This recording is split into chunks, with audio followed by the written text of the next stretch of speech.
Well, hello everybody, and welcome to the 256th edition of the Boxing Asylum Nuthouse podcast. I'm your host, Steve Wellings, who wasn't supposed to be here this week, but I've managed to wangle it that I am back in the hot seat, hoping to deliver a good performance, joined by Donny Baseball, Andy Patterson, Ozzie Smith, Rob Kelly, and the Guru. If anybody wants to come on this end of year show, then hit me up on Twitter and I shall DM you the link. Let's get straight on with the action then, shall we, gentlemen? Over in Canada, a boxing lesson was dished out by Mr. Billy Joe Saunders against David Lemieux. Lemieux, second best, not able to get his big punches off, and he was pretty much shut out for the majority of the fight, Andy. The 120-108 that Benoit Roussel put in was, I wouldn't argue with it, to be honest. I thought maybe it was a little bit closer, could have given Lemieux a couple of rounds, but either way, he just didn't manage to put in a performance of any great worth on this stage. He looked fat, he looked sluggish, he looked slow, and Billy Joe Saunders, I thought, was superb. Really, really good performance, Andy. He also looked gaunt at the weight as well, if you look at the weigh-in.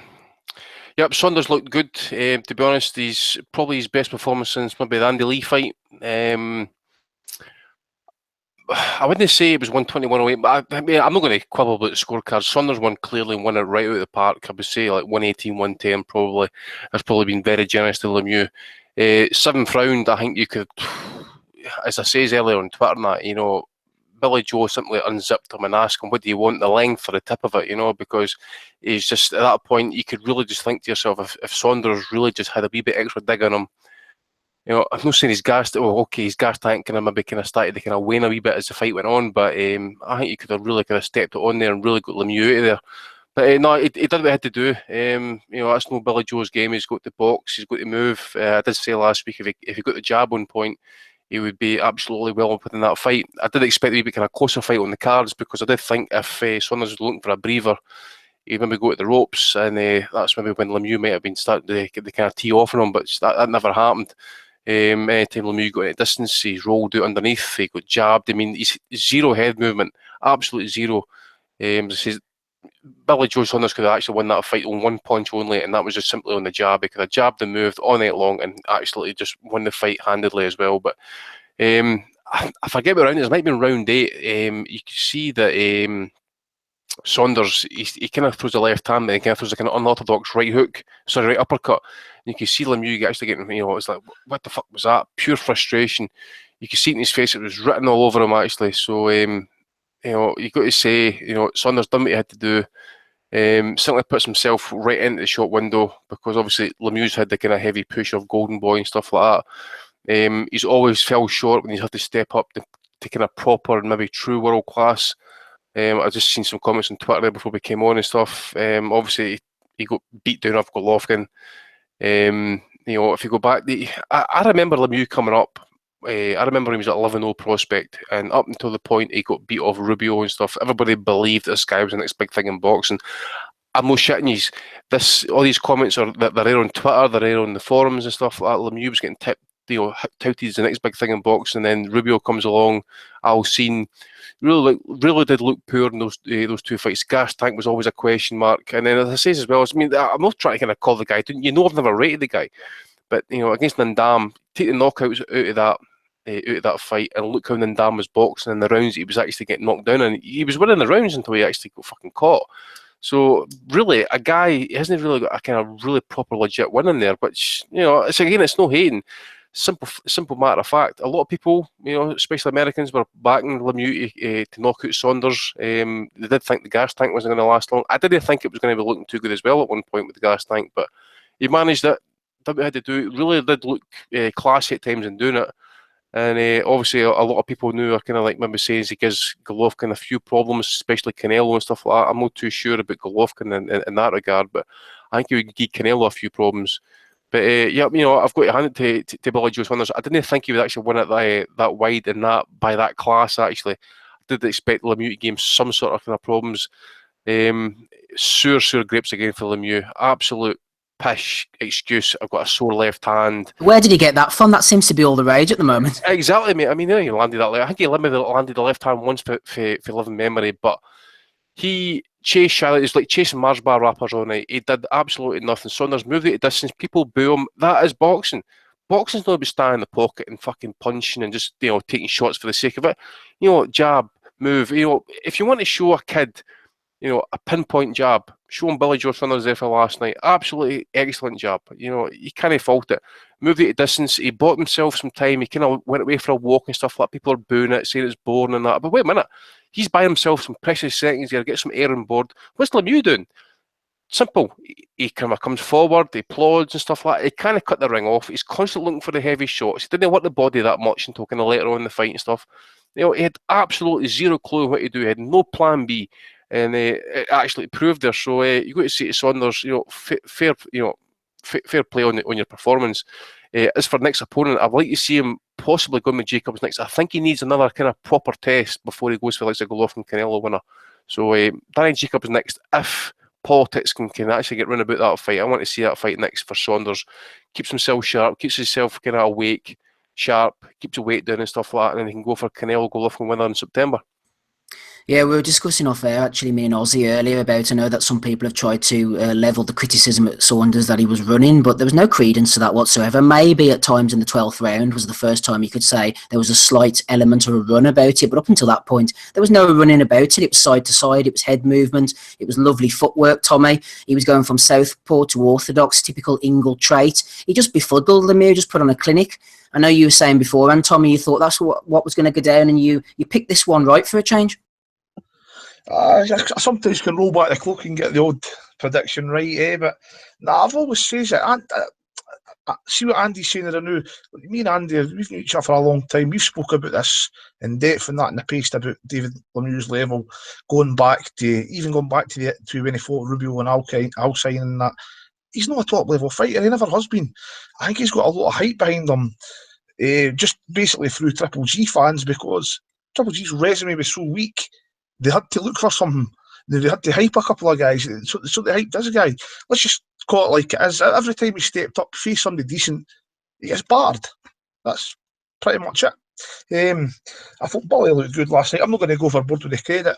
I did say in the build-up to the fight that if Bully didn't school him, that he should really be asking himself questions, because he was an opponent that was absolutely tailor-made for him. But I thought Bully looked all right, though. I thought he's definitely sorted the gas tank out. Ingle's been a good move for him. That's the only thing we really thought about with Bully over the years is his dedication to the sport. His talent's always been there. We always knew he can box. He's a Olympian at 18 years old. He's got all the moves, great movement, southpaw, tricky to hit, great jab. We knew this guy's class. It was just his dedication that could possibly have held him back. Bully could potentially go on now he could possibly go on to pick up some big wins and some big paydays. I'd like to, was just said, I'd like to see him fight Danny Jacobs. I still would like to see, obviously Canelo and Triple G, we think it's going to happen again next, so I don't see how these two shouldn't get it on. Eddie Hearn can keep the HBO money, and obviously Warren can do it here on BT. It's a compromise. They both get their own network involved, so I'd like to see that fight.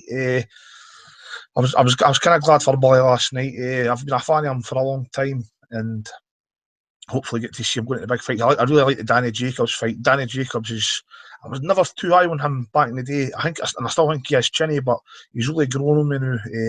I want to see that fight, and hopefully get the two winners in the middleweight contest on for all the marbles. Yeah, last week I was asking the question about whether Billy Joe was getting the credit he deserved. Not really about this side of the pond, but I know in America, and I was listening to a number of American-based boxing podcasts over the week, and they were all very, very heavy on Lemieux, Tommy. They all really thought he was going to go and bang Saunders out. They didn't fancy Saunders at all. See, the only thing I can possibly think is they'd never seen both guys boxing, because if you'd seen both guys boxing before, there was only one winner of that fight. I didn't see how anybody who'd possibly seen them both fighting before could possibly have went for Lemieux. It was tailor-made for Bully. Bully, with his speed and his sharpness and that. Lemieux can't box. He's a limited slugger. Always has been. I just can't fathom that out, how anybody could possibly afford 50 when they go in there and bang him out, man. That's madness. Madness, Aussie. Just looking at ringside, John Rawling and Mr. Barry Jones were joined by Tyson Fury at ringside. I thought Tyson made a lot of good points, Aussie, especially at the end of the second round when he said, Billy Joe Saunders. What do you think about that, Aussie? Some real cutting-edge stuff from Tyson. Been buzzing the petrol there, Steve. To be fair, I think Fury talks quite a lot of sense. He gives this it's like he's got like a double act, isn't it? Sometimes he's just like a bit of a joker, but then when he actually sits there and he's serious, he comes out with some real good things. And he said immediately that he felt, obviously, I know he's very good friends with Saunders, but he would win and win in style. And he actually believes that there's still more to come from Billy Joe as well, which, if there is, then you've got one hell of a fighter on your hands, because last night was probably, I think it's fair to say, probably a career best performance. A lot of people wrote him off, felt he would get stopped, the stamina wasn't there. And I think you've got to applaud Saunders for that he does come out with. He decided to make the change, uproot himself to Sheffield. He's got himself in shape, and it's clearly benefited him. All the Ingle camp was out there, and they did it properly 3 weeks before, so they can acclimatise and everything like that, which they had to. I think it was like -15 at 16 over there at one point. But no, I'm really pleased. I watched it this morning, and yeah, all the scorecards were fine by me. It was a dominant display, and the future's obviously a bright one for Billy Joe. Were you expecting a dodgy scorecard, Ozzy? I must be ground down by this sport, because I just thought to myself, are we going to see a 115, 113 to Lemieux? A big, the crowd like, ooh, or something? Yeah. No, purely for the fact I just don't get how they could have done it. It would have just been blatant bias if they did put a dodgy scorecard in. It was clear it was an easy fight to score. Lemieux didn't really do a lot, and it says it all when Billy Joe was showboating, and like I said, he was looking into the crowd when Lemieux was throwing these big bombs. And no, it's a shame that we do have to discuss that there's the potential to be a dodgy card, but to be fair, I just couldn't see how the judges would have even awarded Lemieux 4 or 5 rounds last night. Rob, did you notice that people were losing their shit that Saunders, we call him Buffer, actually announced Saunders is from Sheffield? And people are like, yeah, why did he do that? He's a traveller, he's a traveller, so he fucking, wherever he stays, that's his home. That's where he's from. So what the matter? See, that's what we're going to remember. You see, they don't got social security numbers. They don't give a fuck. They just put their wheels on and travel. Well, he's a Hatfield lad, isn't he? So is that where Ingle's gym is? Aye. Yes. Yeah. But he doesn't even. I mean, he's just basically a squatter in Kid Galahad's loft at the moment, isn't he? That's when he goes up there. I bet he does. Yeah, I wonder what's up there. He lives in the loft. Has all the food made. Do you know what? It's a real good setup up there. They do it right. Dominic Ingle's like a chef essentially. Like, he prepares everybody's meals, so he knows what they're eating and stuff like that. And you get what you put in, don't you? And Saunders has reaped the rewards. I remember the situation with Brooke and that. They actually had to put Brooke in Dominic Ingle's house so he can keep an eye on him, make sure he was in his bed and he wasn't eating shit out the fridge and all that sort of stuff. Just talking about the likes of the travellers and that, there was a fucking batch of them all camped out in my car park out at the work, and that took us 2 days to get rid of the cunts. Oh yeah, they've invaded where I work. They were on a car park there as well, and they were there for a week. It was an absolute shit tip after they left. I tell you what, there must have been about 25 caravans on there. It was really odd. Right, let's pull ourselves out of Kid Galahad's basement or loft or whatever it is. Rob Kelly, we've had a question in from Danny Young. He's talking about Saunders' power. He says, does Saunders' lack of a knockout power punch take away from how good he is? And if it does, can he gain it from somewhere? Well, I mean, he might not have the one-punch power, Rob, but he had sharp, stinging, accurate shots last night that blooded Lemieux's nose, and Lemieux was that disorganised, he didn't want to take too many more of them. Well, I have to say, you have to give Billy Joe a lot of credit for last night. It was an absolutely sensational performance. And we always hear the term, boxing lesson, he gave him a boxing lesson, and it gets bandied about. But that was a boxing lesson. Like, as Andy said, kept him on the end of the jab.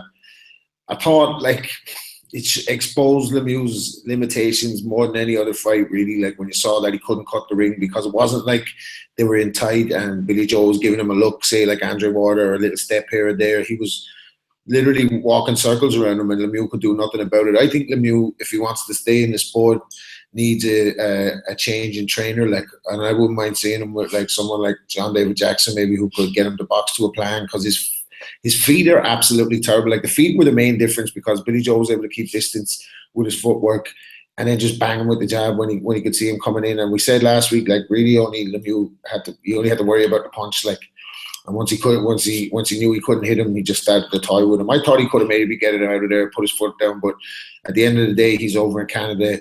He doesn't want to take any risks, and he's giving the guy, he's boxing the guy at ease. He's not even breaking sweat. Like, so I'd have him in there right now with Golovkin and Canelo, because I think even though Golovkin will be way better at cutting the ring, I think it was Lara-esque a little bit last night, his performance.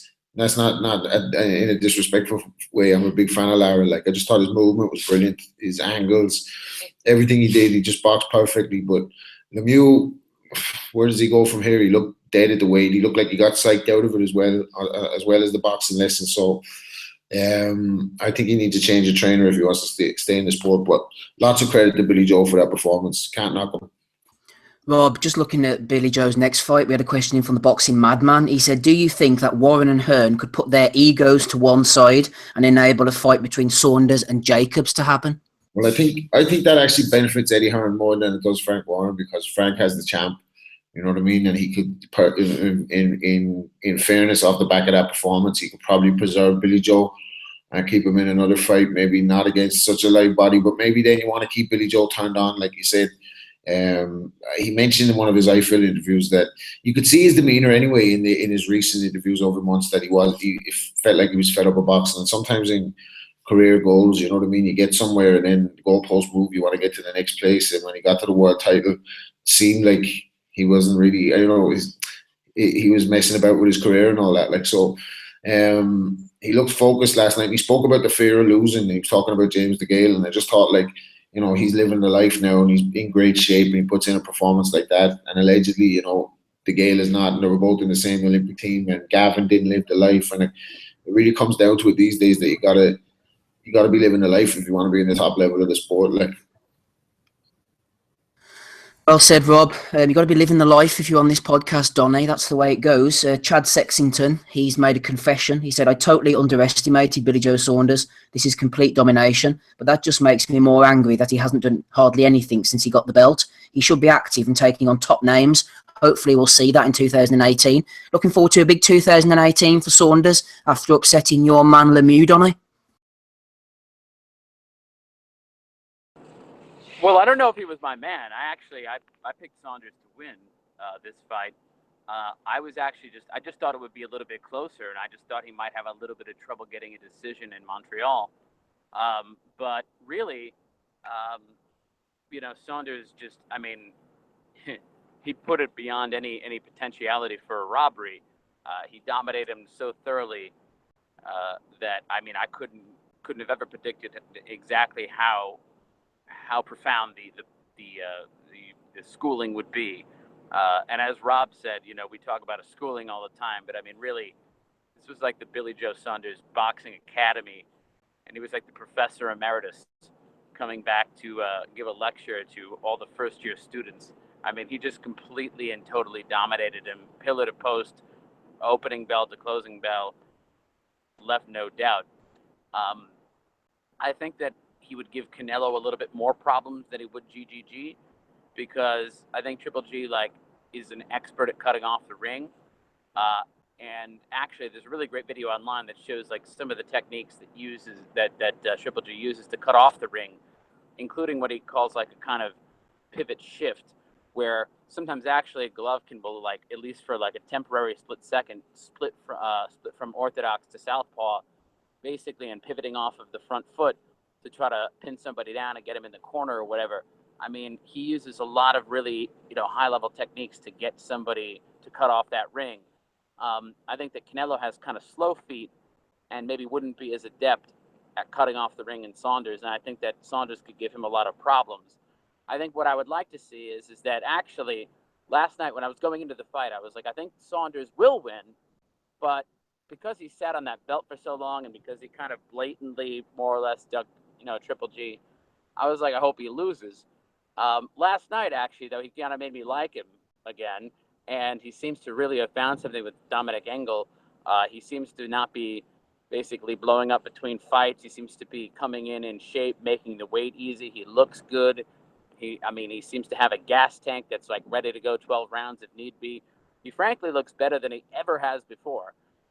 And I think that's actually a really great thing, because that actually adds to the mix of a really red-hot middleweight division, if you think about it, because you've got Golovkin, you've got Canelo, you've got Saunders, you've got Danny Jacobs, and you've also have Andrade, who'd also moved up. So I think that between the five of them, you have a mix for a lot of potentially great fights. I think what's really going to happen is that you're probably going to get something like a Saunders versus Curtis Stevens, a fight where he's basically going to just do the same thing he just did last night, right? He's going to box somebody whose only chance is landing a big punch, and he'll beat them or whatever. Because I just don't know if Danny Jacobs presents the kind of payday that maybe, say, a Golovkin or a Canelo will. And I think what Saunders is going to want to do is, I think he's going to want to wait around for that Golovkin-Canelo rematch to happen, which is looking more and more like it's going to be on Cinco de Mayo of this coming year, 2018, and then he'll just get the winner of that. I don't think he wants to mess around with Danny Jacobs for the time being, because I think that could, that's a fight he could potentially lose. Jacobs has faster hands than Saunders does, and he's just as good a boxer. So I think that's a fight he's probably going to want to avoid. I could see him fighting, like I said, a Curtis Stevens or somebody like that. And then maybe he'll be trying to get the winner of Golovkin Canelo. If he did fight Danny Jacobs, that would be a balls out move. And if he did beat him, I think there would be a huge mandate for him to face the winner of that Canelo Golovkin fight right away. So I think that's where I see it going. But he definitely made a huge statement last night. And I can't wait to see him again in the ring, because he looks better than he's ever looked in his entire career right now. He seems to be right in the peak of his prime. Well said, Donald. We don't have the official voice of American boxing on tonight, unfortunately, Dave the Hater Lowback. He is celebrating Cindy's 60th birthday, so happy birthday to Cindy, former pod contributor. She might have contributed more than Dave over the years, actually. Anyway, we do have Gabe on the call, the Texas Tornado, ready to hit you with some hard-hitting analysis. Gabe, tell me about Billy Joe Saunders. What went right for him last night? Everything went right for him last night. He looked like a masterpiece-level boxer, putting on a masterpiece-level class against a guy who, quite frankly, we all knew was subpar in boxing ability. I don't think any of us ever really had any doubts about what we were going to see from Lemieux. I got the feeling, though, that, and I think we talked about it last week, that there was more people here, maybe in the States, that were looking for Lemieux to take that fight, whether it's because they haven't seen a lot of Billy Joe or whatever reason it is. I thought that it was a little bit misguided. Well, a lot misguided, actually. He did what he needed to do. I thought one thing that was good was that he was consistently able to outmaneuver Lemieux. Lemieux's footwork is just so basic and sub-basic that he couldn't keep up with what Billy Joe was trying to do. And then, he never really made the mistake of sitting down too hard on any punches footwork-wise. Sometimes you'll see a guy that will step hard one way or the other, and that'll cause them to, for just a hair too long, and get stuck where they're at, and then that will give a puncher a chance just for a brief second to throw that punch. And if you can set it up and time it just right, when you see it, you can catch them. Never really made any mistakes last night that were glaring and that were going to be ever enough to get him into trouble. So fair play. Billy Joe looked phenomenal last night, and I can't wait to see what he does next. Exciting, good stuff, top-notch stuff. And Lemieux was acting like a little bitch after the fight. So I don't know if you guys have already covered that, but thought I'd throw my thoughts out on that. I don't think anybody who watched it would actually have anything positive to say about the way he fought or the way he acted like an ass and made a fool of himself after the fight. You referring to the hand injury, Gabe? The hand injury. I wasn't myself. He ran. Nonsense, nonsense, nonsense. Wank, wank, wank. Bullshit, bullshit, bullshit. Well said, Gabe. Well said. Right, a couple more questions, and then we'll move on to the undercard. Tommy Ben Churchard threw one in. He said, "Can the pod remember a more comprehensive performance from a British fighter across the pond?" Across the pond. See, I was thinking of Fury Klitschko, but that wasn't across the pond. That was obviously over in Germany. Maybe Lloyd Honeyghan, Don Curry, Hatton's destruction of Castillo. What do you think, Tommy? Lloyd Honeyghan, Don Curry. That's one of the first ones that come to mind. Definitely that one. Joe Calzaghe, Roy Jones. Roy Jones was done though, wasn't he? Brooke, I mean, it wasn't pretty, but Brooke did a pretty good job on Porter. Wasn't quite as comprehensive as last night, though. I don't think, Donny, was it? Certainly not. Nigel Bain, I ran Bagby. First round, aye. Yeah, good shout. Good shout. I remember Junior Witter fighting Lovemore and Dew in Las Vegas years ago, and Witter absolutely schooled on Dew for the first few rounds, knocked him down a couple of times, looked brilliant, but then he took his foot off the gas and Dew started coming back into the fight, and at the end it was actually pretty close on the scorecards. I remember Michael Buffer announced it as the Commonwealth Championship of the World. A bit of an irrelevant anecdote there, Tommy, but I can't think of any more unless you can. Danny Williams against Mike Tyson, get a shout, no? Danny. Yeah, I suppose in a way. Yeah. Whoa, Lennox Lewis fights. Some Lennox Lewis fights. You know, obviously Michael Grant was highly touted. Lennox just destroyed him. Stuff like that. Galota, Tyson. But yeah, Joe Calzaghe, Roy Jones. Joe was doing this. Joe was doing that fight right enough, wasn't he? I'm forgetting about that. Yeah, that's right. Dead on, because B-Hop beat him, so you can't give him that one. Nah. Didn't B-Hop drop him in the first round as well? That was a push though. He pushed him over with a straight right hand. I must watch that fight again because I hear you arguing about it all the time. Don't do it to yourself, man. Good fight, actually. It was a great fight. I remember watching it. It was a thoroughly enjoyable fight. But I do remember that Enzo was screaming at him in the last round that you need a lockout, and that tells it all. So. Right, okay. Ozzy, question for you. 13 Mike Boxing has said, who is the best pound-for-pound boxer in the UK? Forget records, just based on ability. So the best pound-for-pound boxer in the UK based on ability, not records. I've got BoxRec up in front of me. I don't think it takes into account maybe Billy Joe's win from last night, but you've got Josh Shirt 1, you've got Frampton, Eubank Jr., Selby, Afai, Groves, Flanagan, Saunders, Quigg and Smith are the top 10. Well, it's garbage if Scott Quigg's in it. It's a difficult one. I think you've got to put someone like Saunders up there because his record speaks for itself. He's actually got decent wins on it. Eubank, although he was green at the time, look at it now. I think it gets even better each time Eubank boxes. Frampton, yeah, he's got ability. I like Carly there, and because he's got very, very top wins as well. But I think you've kind of probably got to go with Billy Joe, really. I'd say he's probably got the better CV out of everybody at the moment in terms of that. But these things can fluctuate, and it's like, what do you judge it on? Ability, wins, like, do you take into account he's undefeated, stuff like that? It's a difficult question, really. I'm not always keen on the pound for pound things, but yeah, I would probably go with Billy Joe if I had to pick somebody. Yeah, because I suppose if you go in... Sorry, Steve. Sorry, mate. No, you go ahead, Thomas. You go ahead. No, what I was going to say was, there's a lot of guys over here got talent, but the thing with the UK is how often do your guys really fight the really top fighters in the world? It doesn't happen much. So what you've got to look at is you've got to look at Carl Frampton, Tyson Fury. They've done it against the very, very top elite guys. So to me, that's how I rate them personally. That's what I was going to say. If you're beating these guys, competing with these guys, you've got the ability, then that should put you up there. Yeah, well said, Tommy. Right, Andy, final question to you before we move on to the undercard from Liam Wynn.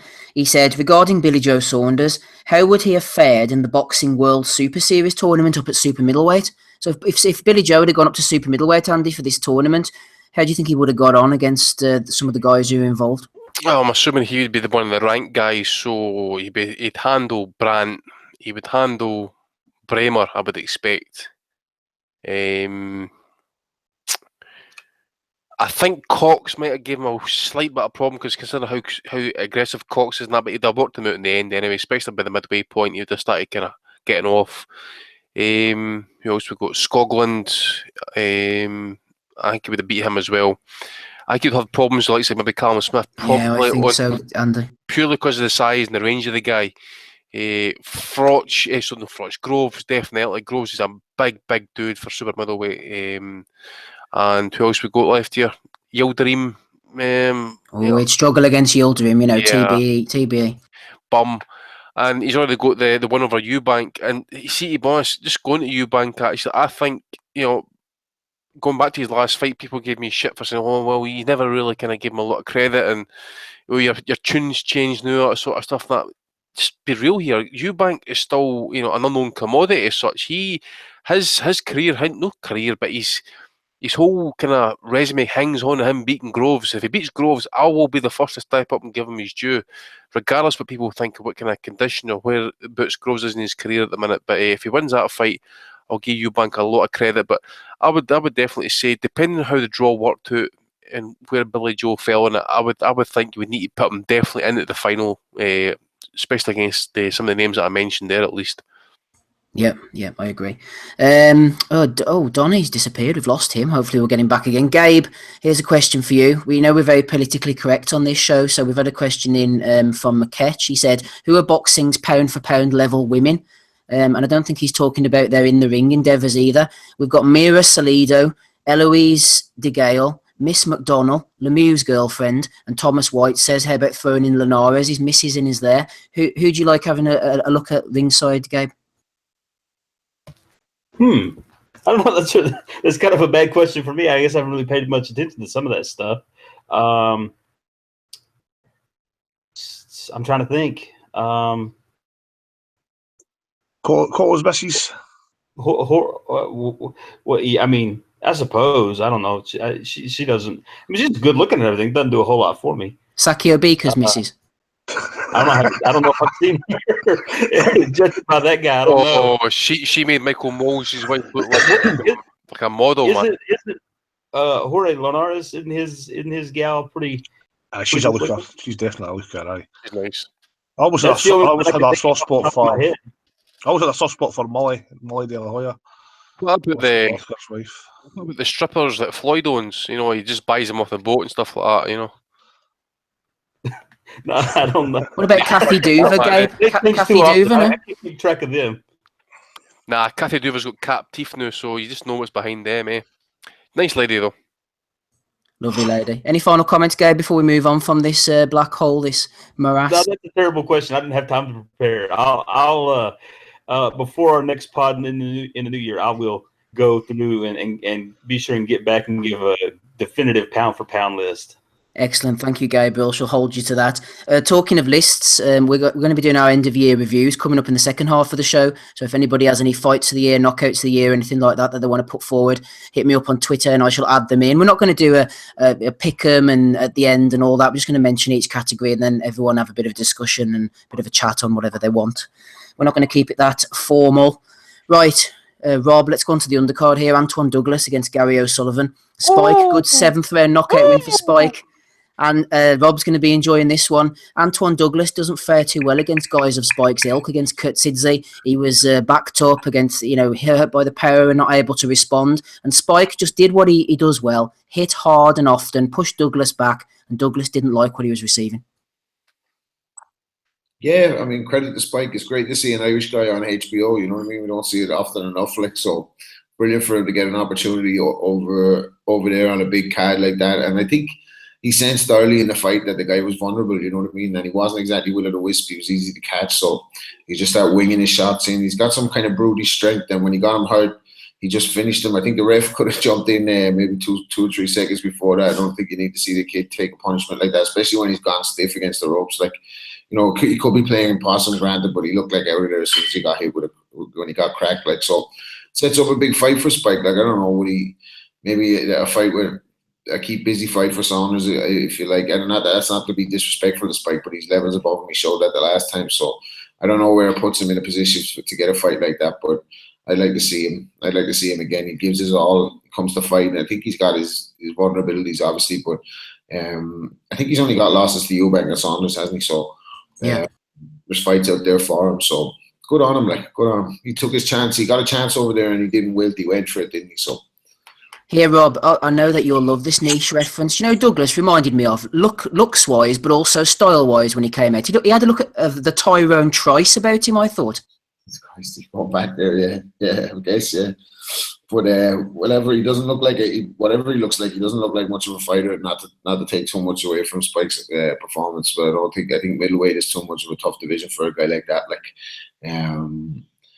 you know, what would Charlo or any of them do with him? Absolutely annihilate him. Like, so maybe he has to reevaluate or whatever where he's at. So we don't want to see anyone getting hurt, but great for Spike, and on such a big card as well. Like, that's a huge audience over there in Montreal, and I was kind of echoing your sentiments about the scorecards, because I was like, I watched it this morning, but I was thinking beforehand, I was like, remember Pascal, like in B-Hop, like in the first fight, like where they completely hosed him after the knockdowns. You're thinking like they might do something like that, but definitive win. Like. Certainly was. I was looking at the Fight News rankings, actually. Spike, according to last month, so whenever it was last updated, wasn't even in the top 15 for the WBO, but you think this Intercontinental thing would maybe get him a top 5 ranking, and with HBO's pulling power, if they wanted to see him in a fight, then I imagine they would push him straight in. Douglas is probably washed up now, Andy. No real way back for him at the top level. Yep, I agree, mate. I think if you look at his last couple of fights, I know he's had 3 or 4 fights before. I think I saw his last one. They weren't really stepping up as such, and let's be real about the marker. Sidze absolutely beat whatever was part of his prime right out of him. He's only 25, so he'd be what at the time 23, 24. Whatever he had is now gone. I didn't want to sound like I'm fucking being defeatist and stuff like that. Maybe the kid might come good, who knows, but he hasn't learned for it, because as the fight, he was getting caught far too much, wide open to shots. The corner were far too brave when that Chris the fight. They could have pulled him out far earlier. Why let the kid absolutely get dominated by a guy who, you know, again, as I say, he's 23, he's still a young laddie, he's still grown, but you put him in against a grown man like that and he gets his absolute snot beaten out of him. And then you see it last night, and again, you know, Spike's not great, but Spike, if one thing he's got is it's a dull thudding punch. You saw it against Eubank, you hit him a right hand, you see the back leg in Eubank wobble a little bit. And you know, fair play to Spike, because, you know, even though he's not great, he's kept it going. He's kept his career on the move and stuff. And that maybe opens the doors for him, maybe for a world title fight. Who knows? But certainly he's going to make himself another couple of decent paydays off the back of that win. And I think is DeBella not promoting him a little bit, so who knows? He might end up in a few of the other PBC cars and that, and make a few poppy. Get him in with Lemieux. I'd love to see that. Aye. That fight, I think, it's a phone box fight. It's just, you know, it depends who falls first. I think Lemieux have a big get out though. In a way, HBO kind of lost last night, didn't they? Because they put their chips on Lemieux for the big home fight in Montreal. They want them to win by knockout, like to set up a kind of against the winner of do something with the winner of Triple G and Canelo. Like, but now they've kind of maybe gained something. Like, we're seeing the two boys put on such performances. Like, you know what I mean? I know against different levels of opponents, but they've got people there that people will want to see again based on those performances. Like. Yeah.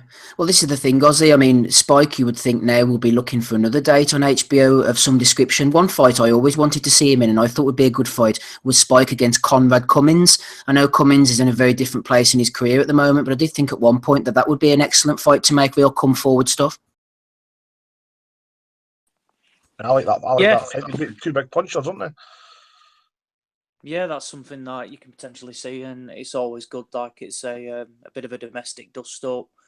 It's a difficult one for Spike, really, because I think Douglas was ranked something like 8 with the WBO yesterday. I've no interest in seeing Saunders or O'Sullivan again. That's something that he said he wanted the winner of last night, and I've just no interest in seeing it. It was one-sided the first time they met, and I just can't see it being any different whatsoever. It's a difficult situation, like Rob said. It's in a division where he's okay, Spike, but I don't think he's, like a world beater or anything. But like Andy said as well, he can really hit. So he does have some sort of like level of that. He's always got that puncher's chance. Where do you put him next? Cummins is actually in the top 15 with the WBO as well. So I guess it's not impossible to happen. Would Spike take it? He probably sees himself as a bit beyond the likes of Conrad Cummins at the moment. I'll just pull the rankings up now. There's a few names in there, Ozzy, that I haven't even heard of in the WBO top 5. You got Walter Corton-Dokwo and Francis Lafreniere. You could definitely pull a couple of them out, couldn't you? Yeah, never heard of them. Oh, maybe someone like Tommy Langford. He's ranked 13 at the moment. It depends what you're looking to do then, because you look at the top 5. You've got Alvarez, Lemieux was at 2, Andrade, Jacobs, Charlo. All of them will beat him. So it's like you're looking at, what about someone like Martin Murray? Could be quite interesting. It's a difficult one to match, really, because I don't really know. Are they looking to just boost him in America now, or boxing back in the UK? You think they might get him around St. Patrick's Day then over there somewhere if they're going to do that, like get him on the East Coast? Yeah, I think the Murphys crowd, Rob, are promoting him in some respect now. Don't talk to me about that. They tried to sue me before for... Well, see, to be honest, right, I mean, he has got 2 world rankings, Douglas, off the back of that Garces defeat. So I guess like 3 or 4 he won. So he's managed to get WBC, WBA top 5, top 10 ranking there. So you would imagine Spike's going to kind of leapfrog it and maybe get himself into that position. But I noticed Blandon Moura's got a title defence come up for the European middleweight title. I think it's late January. I was going to say maybe that could be a fight. Maybe he can chase a winner of that fight. European title, maybe get a couple of what, $20,000-$30,000 euros for that fight, and maybe kind of then wait for for a potential. Maybe I'm not saying it will, but maybe a potential world title fight. But then again, you've got fighters coming off that WBS series and that as well. He can maybe pick up as well, but. I think he's maybe got a picking, but I wouldn't be surprised to see him if he's maybe kind of stagnates a bit after this as well, actually. Yep, it can happen, Andy. Hopefully not, though. Gabe, final word to you. Antoine Douglas, it's just not happening for him, unfortunately. I think he's finished at the top level, as I said before. Did you see any of this one? Gabe? Oh, sorry, I was on mute. I heard part of your question. I did just talk me through the fight, Gabe. Yeah, I thought it was a good performance by Spike. I mean, it was Douglas does look done. I don't see him having anything else really much left. I just don't like what I see from him. But Spike looked phenomenal. I think this is only maybe the 2nd or 3rd time I've seen him on U.S. television. I think he's been on before on another card. My experience with him isn't that deep. I mean, I've seen him on some other stuff before. But yeah, I thought he looked good, looked sharp, looked like he absolutely did what he wanted to do last night. And, I would like to see more of him, in terms of, I know you guys were talking about other fights for him. It wouldn't surprise me a drop to see HBO try to match him up with Lemieux and try to make something of that and have that as a, they're really bad to me about manufacturing wars. HBO likes to try to put on the big action fights and make big shows out of everything. And so honestly, I was thinking about when you guys were talking about what fights he could have next, it really dawned on me that it wouldn't surprise me a bit to see them match a guy like Spike up with someone like Lemieux and try something like that. I don't know what the possibilities are with possible opponents, but that did come across for a second. Yeah, final fight on the card that I saw on Box Nation, Cletus Selden. He's only 4 or 5 weeks after winning by knockout, 21-0, went in against Yves Ulysse Jr. Ulysse Jr. just completely put on a boxing clinic against him. The Canadians weren't booing when he was running around the ring, boxing his opponent. Really good performance, dropped Selden in the first round, second round, third round. Got me thinking, actually, I wonder if there's ever been a case, I'm sure there has back in the old bare knuckle days, where, when you've gone, or in more recent times, you've gone 10 rounds or 12 rounds and someone's got knocked down in every round, but gone the distance. I mean, I'm sure something bizarre has happened in the world of boxing in that respect. But just looking at this fight, Selden against Ulysse Jr. Anybody on the panel want to jump in and say a brief word on this? It was a good fight, actually. I enjoyed it. Never seen the fight, mate, but all I can say is that some of the comments on Twitter were pretty harsh towards Selden. Again, I never saw it, but I suppose if he got clowned or did he get stopped or something? If he did, no, he went the distance in the end. Basically, this was the guy that basically said that Jojo Dan was a Uber driver or something like that, and he gets beat on the card. I don't know, but I've not seen it. He did well to finish the fight. Actually, he got dropped. He was getting dropped every second punch. Like, I only saw the 2 fights on that card. It was brutal. Like, but your man's no great shakes either, by the way. But yeah, he did well to finish the fight after being down so much in the early stages. Like. He made David Lemieux look like Rigon down there, Rob. Yeah, his feet were even like he was like butter, but he's like I don't know what he was doing. Like he was like a punch bag. Like he'd get his clock clean for sure at some stage. At least we can give Lemieux some credit. He left at distance with a poor paw, whereas Rigondo bailed. So, yeah. Well said. He's too big for middleweight, doesn't he? Like he looked dead at the weigh-in, like dead. Well, this is what I don't know actually, because he's a big laddie for the weight division, I must admit. But see, at the same time, I'm pretty certain he maybe started his career around about the light middleweight, maybe even welterweight actually at one point. So I really don't know. Maybe he's been draining himself right down the weight, or this is just his lifestyle. He's 28-year-old now. If he's no knocking out, or he's making even competitive fights against the likes of Golovkin, Saunders, maybe we can probably shoot. I didn't want to throw Nandam in there, which is maybe a shame. But even Rubio, for a certain extent as well, if he's no kind of dominating these guys or making himself somewhat kind of competitive, he ain't lasting up at 168, guys. It's just not happening. Yeah, he's definitely got signs of a jack in him too, like for the excuse for last night. And against Golovkin, I thought he was taking a knee, wasn't he? I know he was getting a beat down like off Golovkin, but he didn't. When he got touched, he didn't want to throw, like he didn't want to gamble. I agree, mate. I agree. See if Saunders was able to kind of follow up with some kind of more brutal punishment after round 7. Especially the way he kind of unzipped him in round 7. If he kept it up for 2 or 3 more rounds, I don't know. He could have maybe forced to quit there. Like if Saunders was heavier handed, so he's. Because he doesn't know what to do when he's getting hit either. If you back him up, he doesn't know. Like his defense is very confused, isn't he? Zero idea what to do. Yeah.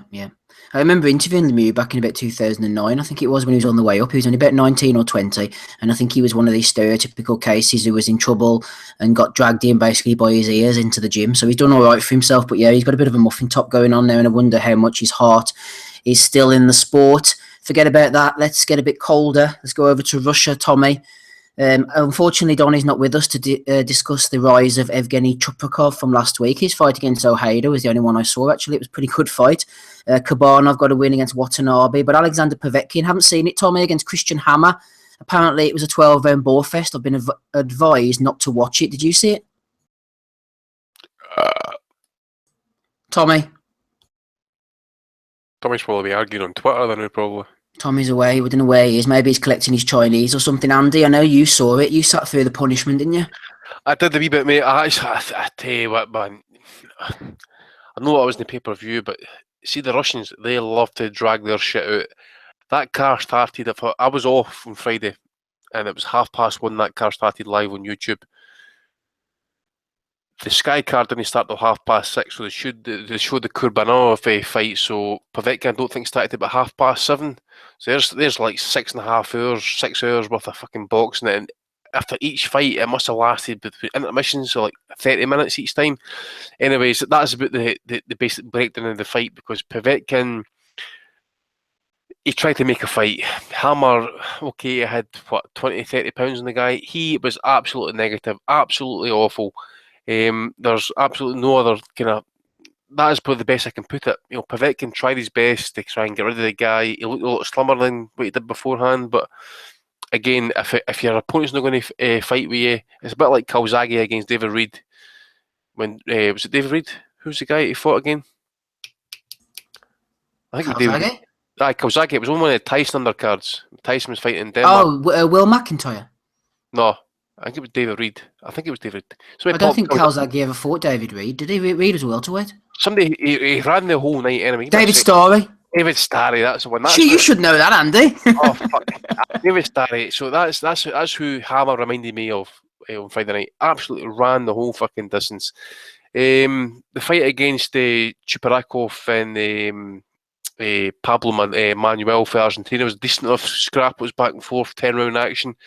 But other than that, Kurbanov, he beat the Japanese guy 8 rounds. That was a pretty kind of brutal kind of beat down in the end. But again, as I say, the Povetkin Hammer fight is absolutely zero right home about. It's even worse. Actually, even aids to actually even know that, okay, it's aids to the eyes. It's even double aids the fact is that was a class of the WBA eliminator. Now, was it a final eliminator? We do not know. You know how Eddie loves his eliminator. Frezequendo's still in the picture, Andy. Don't forget. Exactly that, mate. This is going to come to here. So maybe a Quendo against Povetkin for a final spot, the face off against AJ. But see, to be honest, I think Povetkin, he could at times, depends how long he lasts, cause some problems against AJ. But nah, he's getting obliterated. Femi's going to walk right through him. Aye, he will. He just basically will. Once he lands heavily, I think if just look at the way Vladimir handled him. Okay, it was kind of like leaning down top him, but when he dropped him, he hurt him. Femi will do the same. He'll fuck him up badly. Povetkin's a modern day success story, Ozzy. No matter how many times they tried to throw him out the sport to get rid of him, he's just showed that with hard work and medication, you can keep going against the odds. Oh yeah, and it's all the wrong medication that he keeps injecting into himself. This guy should be nowhere near a boxing ring. It's like every time he gets banned, they just sweep it under a carpet. He has like a 6-month ban or something like that, and then he's back in the ring again. I think it was a final eliminator for the WBA title, actually. I think that was announced. So essentially, Povetkin is Joshua's mandatory. Now, I did wonder if they were going to try and basically they will put huge money up and try and put the fight in Russia. However, apparently discussions were held a while ago and it's going to take place in the UK or something like that. So it would have been interesting to see. Obviously, I presume he would have travelled, but Joshua in Russia. The fight was appalling. It was boring. Hammer was garbage. He was just a lump. It was like a sparring session. There was no quality in it, and absolutely appalling. And it's like he just looked reluctant to throw anything. It was dire, and I didn't catch any of the undercard. I only saw this, and I kind of wish I didn't watch it now because it was a garbage fight that I hope I never see again. Ozzy's not too impressed. While we're on the subject of heavyweights, Gabe, I'm sure you're not wanting to talk too much about Povetkin, so let me just ask you a question that we've had in about a returning heavyweight. You may have heard that after a 2-year ban or a 2-year exit from the sport or whatever the way they're framing it, Tyson Fury's back, Gabe. And our friend of the pod, exactly, Andy's pleased. Friend of the pod, John O'Donovan, has asked a question, Gabe.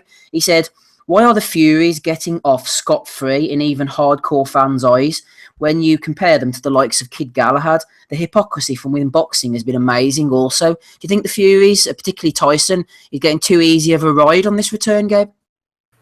Maybe so. I mean, it's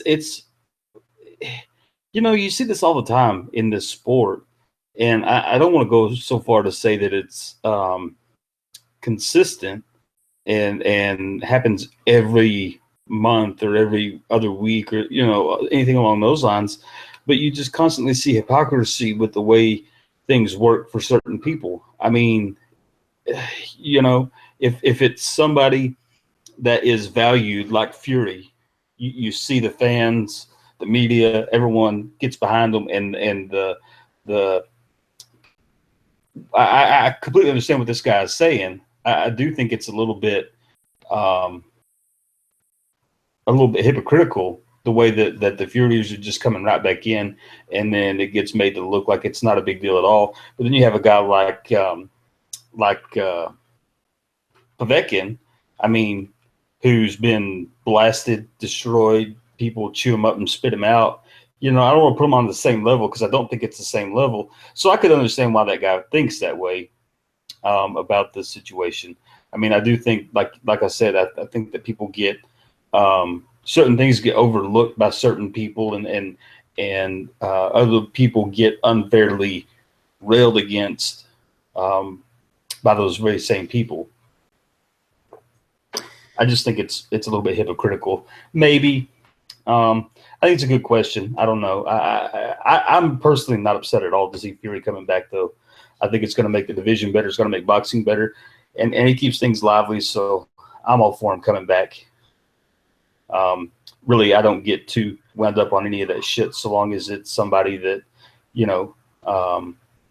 hasn't been busted time and time again, like Povetkin.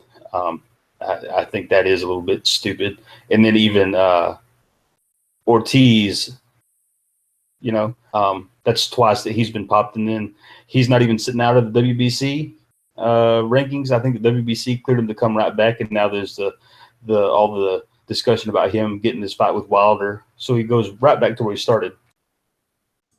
Yeah, one thing about Fury is, judging by the sound of his voice these days, he's not going to be doing any singing in the ring anytime soon. And also, the asker of that question, John O'Donovan, was on a call with me and Rob Kelly recently discussing the infamous Sugar Ray Leonard Marvin Hagler fight. So if you're interested in that, it'll be coming on Patreon at the end of December. Tommy, you're back with us now. We were talking Povetkin against Hammer, but we also segued off into a bit of Tyson Fury return talk. Talk about whichever you pleased out of those two, Fury or the Povetkin fight. Tommy? I've not actually seen the Povetkin and Hammer fight yet. On Fury, though, it's good to see him coming back. He's obviously he's a champion, so there's some big fights out there that got to be made. We want to see him against Anthony Joshua and Deontay Wilder. Hopefully, we can get a fight arranged for early next year. I'm still not 1,000,000% convinced that he's going to get a British sport licence. I think there's a lot of bad feeling there. Whether he can fight on another licence in that just now, I'm not sure. But he really needs to get back in the ring as soon as possible. A couple of tune-ups. I think he mentioned yesterday on an interview that he was looking to have 2 tune-ups and then fight Joshua in 2019. So let's get that done. I think he's great for the sport. Just his interviews, he's just a really funny guy. So he talks and that. He's brilliant. He's a rightful champion. He's got to get back in the ring. He's a rightful champion, Rob. He's got to get back in the ring. I don't know if you have any opinions on what John O'Donovan said about maybe Fury not being chastised as much as expected. It is a strange one, isn't it, this drugs thing, Rob? We just don't really know what's happened. I mean, he's obviously served the ban. I mean, he was talking about wild boar and all this type of stuff. Do we just put that to one side, say he's served his time, we're glad to have him back? Is that ethically correct? I just don't know, Rob. Wild boar, never lose it. Keep going, Rob. Keep going. No, look. I don't know enough about the case, to be honest with you. I think Fury was on a bit of a spiraling on a bit of a path after winning the world title, and he probably could have done with that time out and away from the ring. I didn't think he was going to make it back, but he's after shedding 3.5 stone already. Has another about 3.5 to go to get back to fighting. So he's fought one battle and losing the weight. He's halfway there. We'll see what that takes out of him, and 2 years inactivity. We all love Tyson Fury and we all want him back, and we all know how good he is. But 2 years is a lot, and that weight is a lot. Sometimes fighters don't recover from that, and that's just the truth. So I'm a big Tyson Fury fan, one of the biggest. I was one of the ones that said he beat Klitschko early doors. So I want to see him back, but if I was him, I'd be rushing to make that fight with Joshua towards the end of 2018, because Joshua has his vulnerabilities, and if he goes and gets beat, that big money fight goes away. And I want to see Fury get the payday regardless. So if I was him, I'd be looking for 2 tune-ups in a row and look to make that towards the fourth quarter of 2018. But as far as Povetkin, this guy is a serial cheat. I don't care. It's like Lance Armstrong. I don't give a damn. Your man is taking his inhaler. So what? He's cycling up a hill. Let him take his inhaler. Lance Armstrong had cancer. Let him shoot steroids up his arse and cycle as fast up that hill as he wants to.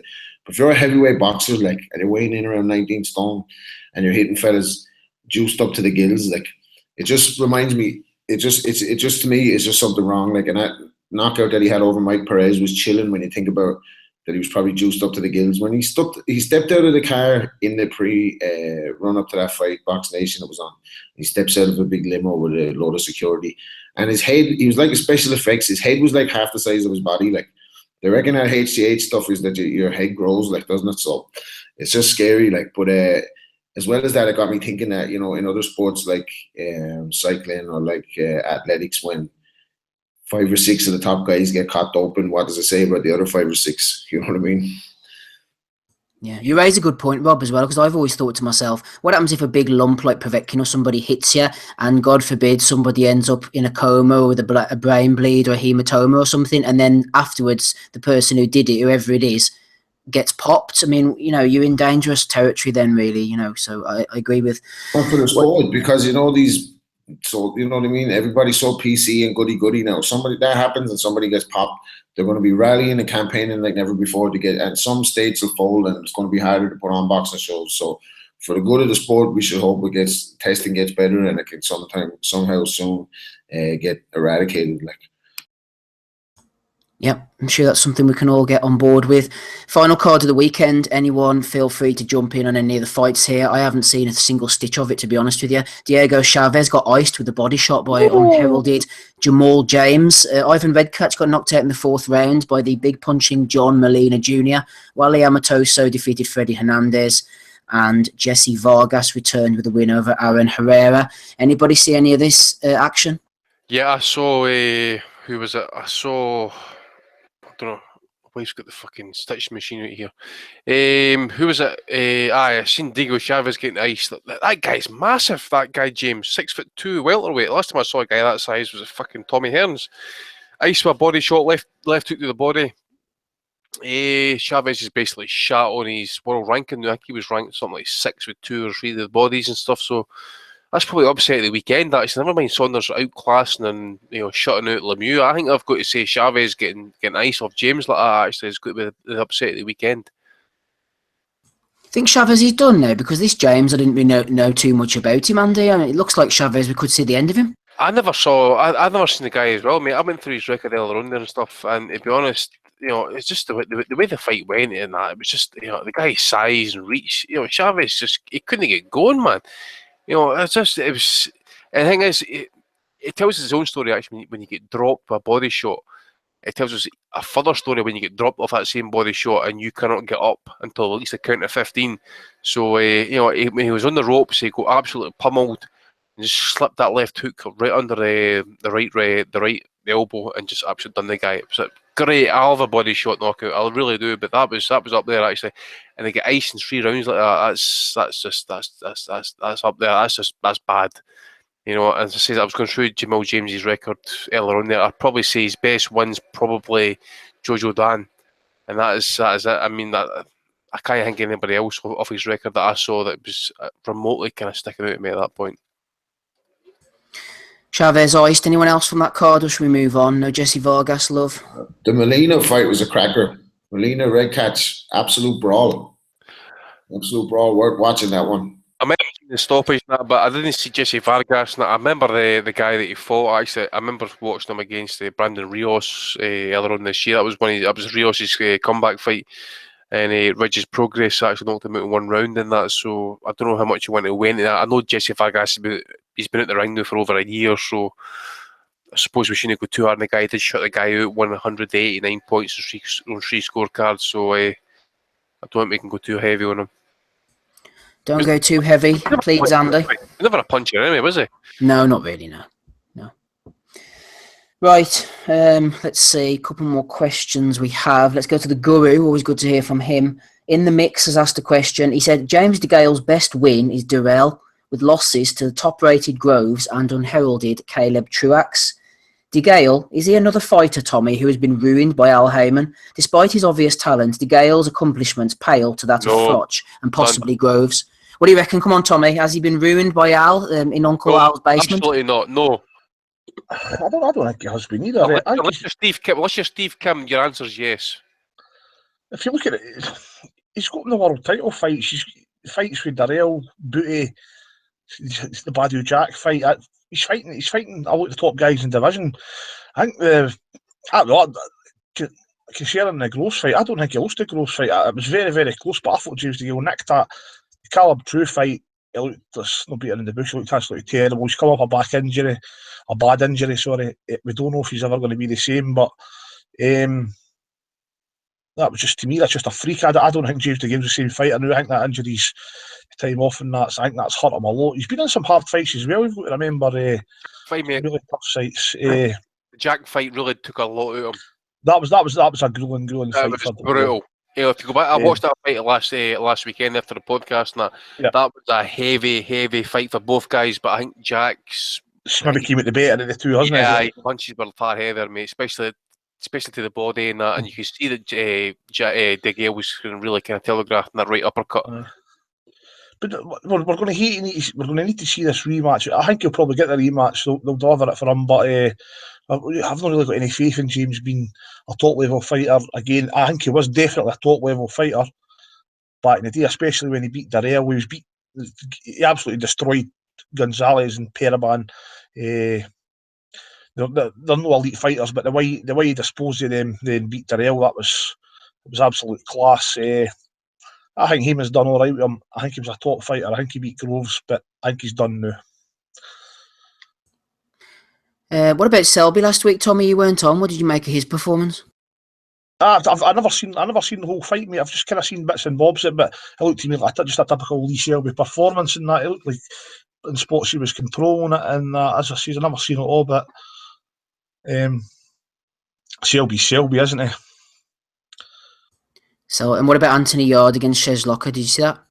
I seen the stoppage in the fight. I'm really impressed with Anthony Yard. I think that's a big test of him last week, and stopping that guy, even though he was a natural super middleweight, it's still a big statement because he's been in with big punchers, not a super middleweight, and Yard's done a number on him. I want to see Anthony Yard moved up again in level because he's clearly above the level that he's on. But that's a big statement, stopping that guy for me. Yeah, well done, Tommy. A couple of our contributors, our friends over on Twitter, have thrown in their things for that coming up later on in the show. We've got Danny Young. He said, even though he was shit last night, knockout of the year contender is definitely Lemieux against Stevens. That's on the list, Danny. Also, Joe Boxing has said, not my fight of the year, but I really enjoyed the DeGale versus Jack fight. We were just talking about that there. Both down, and DeGale bang out of his feet in the 12th round, Lots of drama in a high quality unification. Couple of our listeners chucking in Andy there. Yeah, mate, listen, that fight, we'll get on to it, but that fight actually made one of my fight of the year candidates, actually, that fight. Yep, it will be there. Talking of fight of the year candidates, Aussie, Dillian White, his fight with Hellenius could possibly make it on the list. It might not. We don't know. We'll have to wait and see at the end of the show. But Joey at Master Mode 33, regular question sender inner, has sent this one for you, Aussie. Joey says, I like Dillian White because he is not your standard matchroom PC bum chum or nut jockey. And he has two questions, one for you. With Dillian White being the WBC number one, who do you want to see him fight? And who realistically should he fight up to the time of his title shot? Well, if he's in line for the WBC title shot at Deontay Wilder, you can expect maybe some Eastern European corpses, some graveyards to be dug for White's opponents from now until then. Yeah, I wouldn't mind seeing the Lucas Brown fight. I think that could be quite fun, actually. But again, he's out in February. There's no opponent for him. And I think it's all waiting on essentially what happens with Joshua and Parker. Yeah, someone like Lucas Brown, I have no interest in seeing the Hughie Fury fight. That would be a snooze fest. It would be awful, and I have no interest in that. Dominic Brazil, I think that would be fun. That would be a good one. Even like Carlos Takam, I'd happily see that. He bulldozes his way forward. So yeah, Brazil, Takam, Brown. I actually like Lucas Brown. I think he's pretty straightforward. He can really whack. Or perhaps is it Caballel who beat Del Boy over in Monaco? He's the EBU champion. They're all relatively good tests. But we'll probably see someone like Thomas Adamek or something like that. Hearn claiming he's a world beater or something like that. But no, yeah, Brazil. Caballel, Brown, yeah, someone like that. I think they could all be okay. Be interesting to see how they match it because it's anything like the WBC when Callum Smith was made mandatory. That was basically never enforced. So is White gonna just be waiting for a long time now, or are they gonna try and enforce the mandatory straight away? All good questions. We shall find out in due course, no doubt. Gabe, the second part of the question from Joey, said, we have seen Dillian White threaten to meet Joshua, Allen, Lewis and Chisora all outside of the ring for a straightener. Does the panel know when White will actually turn up at any of his opponents' houses for a straightener? What I wanted to ask you, Gabe, was if you were a professional boxer and say you were out there in Texas in the Wild West having a barbecue, cooking a bit of water buffalo, whatever it is you do with your cowboy hat on, and all of a sudden you notice someone had been chatting shit about you on Twitter, someone had been laying into you, Gabe, what would you do? Would you be the type of person to jump in the car and drive around and go and give him a bit of a digging? No, I think that's the most absurd thing you can fucking possibly do. I mean, number one, it's the internet. Number two, most of the people that are on it don't know fucking shit about anything. And number three, I mean, just because you're a professional fighter doesn't mean that you're going to win a fight in the backyard. And it's two different scenarios, brother. As I'm sure anybody who knows anything about either side of the coin can attest to. I think it's completely absurd. Dillian White is just constantly makes an ass of himself as far as I'm concerned. But I do find it funny that there's so much nonsense talked. You know, I mean, if you're in any kind of position to be spoken about, people are going to speak about you, and there's always going to be negativity. So put on your big boy pants, go have your barbecue, enjoy it with the family, and fuck what anybody says. See the thing with boxers are, I describe them as delicate, tough guys. See if you go into the social media, somebody like Andy Murray or Wayne Rooney, massive stars, and you see the abuse that they get. It's unbelievable.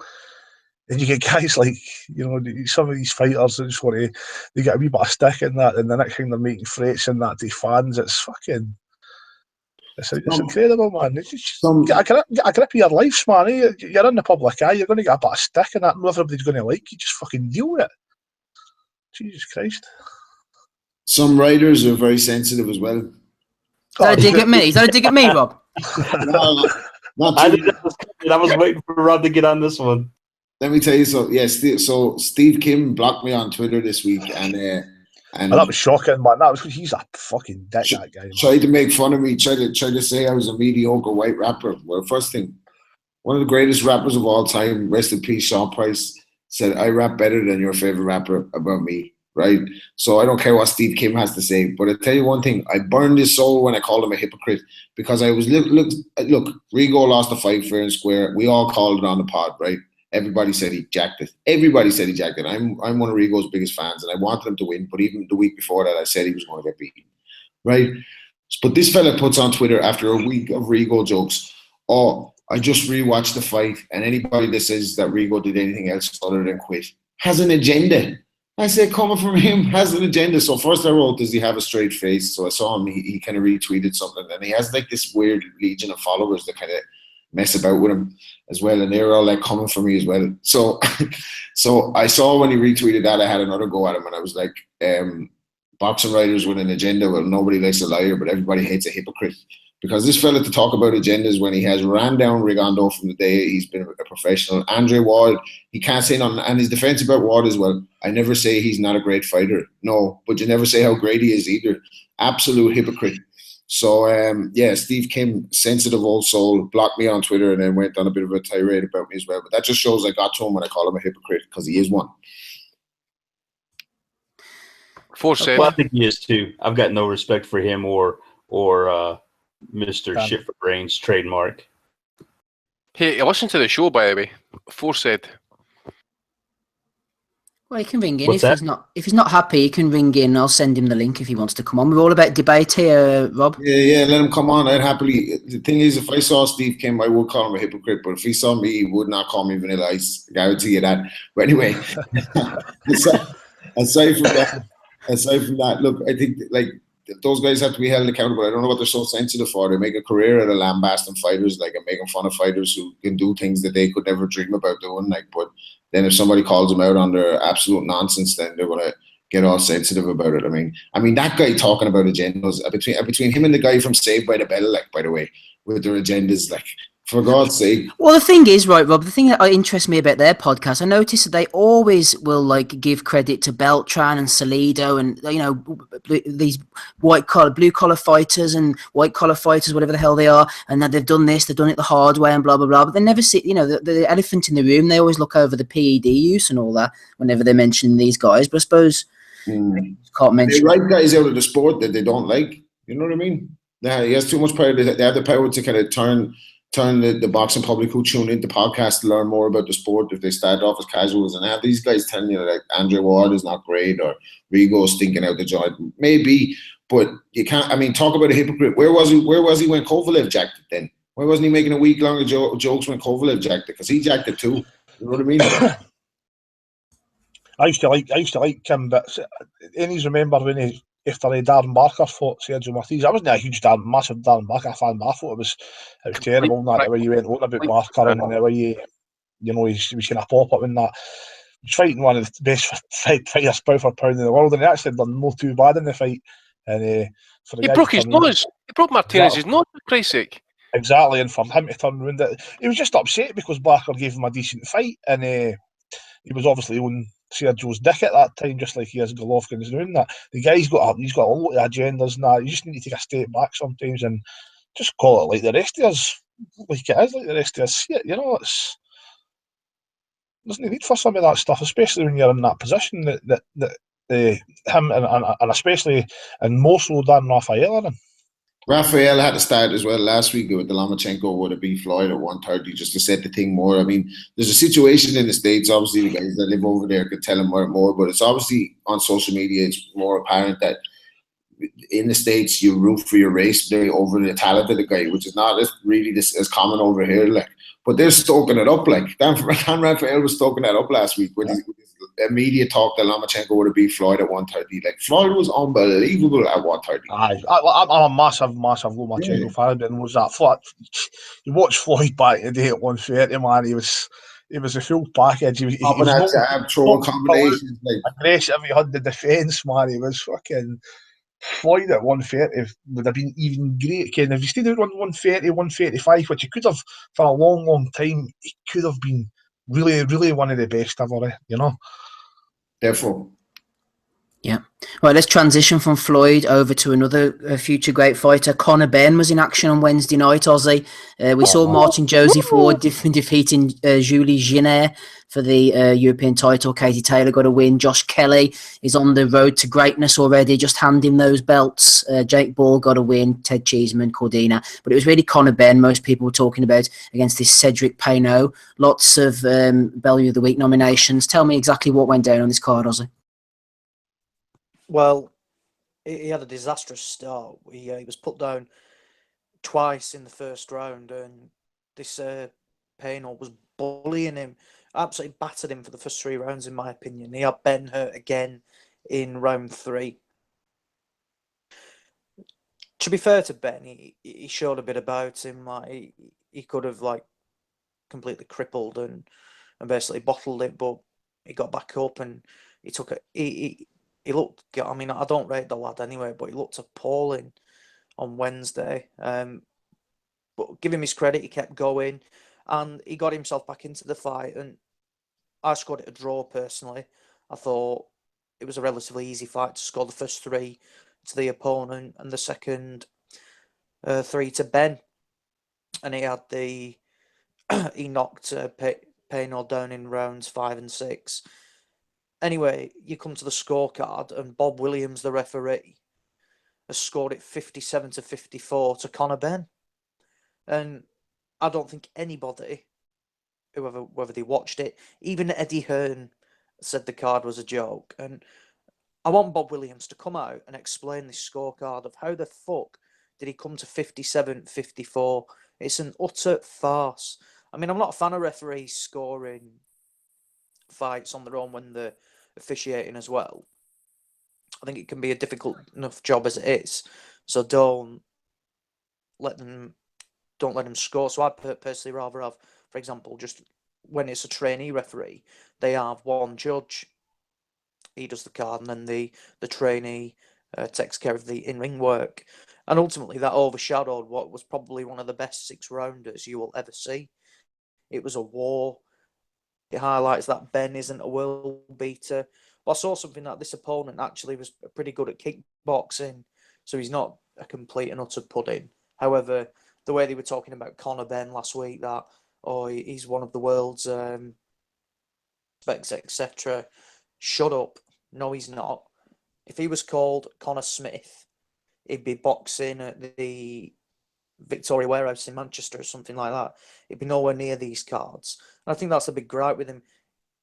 You get Conor Benn just being shoved down your throats all the time. Then you've got legit lads like Ted Cheeseman, who I really rate, and I think he's got ability, and he could go quite a distance with her. And he's just down at the bottom of the card once again. So, no, overall, it was a good. The fight was good. And to be honest, I didn't mind the card actually. The Katie Taylor fight was good. I've probably really quite enjoyed a women's boxing match. I thought the cards are a bit wide there. I thought they didn't give enough credit to McCaskill, but she was rugged and she certainly asked questions of Taylor, a place that she's never really been before as a pro. She was like sticking her head in, constantly holding up close, hitting on the break, etc. And I think that will only do Katie Taylor the world of good. But for boxing, she's superb as well. Martin Ward, excellent win. Far off world level now. Defend his European a couple of times and then let him make the step up. And then obviously your Olympians were in with a lot of puddings again, which I think they've been matched poorly, to be honest. People like Lawrence Okoli. He was in with an absolute tin can. And they talk about they've got all this Olympic experience. Well, fucking match him properly then. Rather than sticking him in with these Eastern European puddings that just come over for €2,500 and then piss off back because they're garbage. But anyway, no, back to Ben. The fight was good.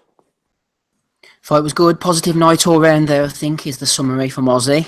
Andy, tell me about this French card briefly last night. Tony Yoka getting a knockout win against Ali Baghouz, a Belgian who was knocked out by Martin Bacoli, Billy Nelson's prospect. And also on that card, Willie Hutchinson got his second win. Aye, Hutchinson, I think the guy basically quit. He took a right hand. I don't know if it kind of maybe damaged his eye or whatever, and that, but after a shot landed about a 10-second delay, he kind of then took a knee and got counted out.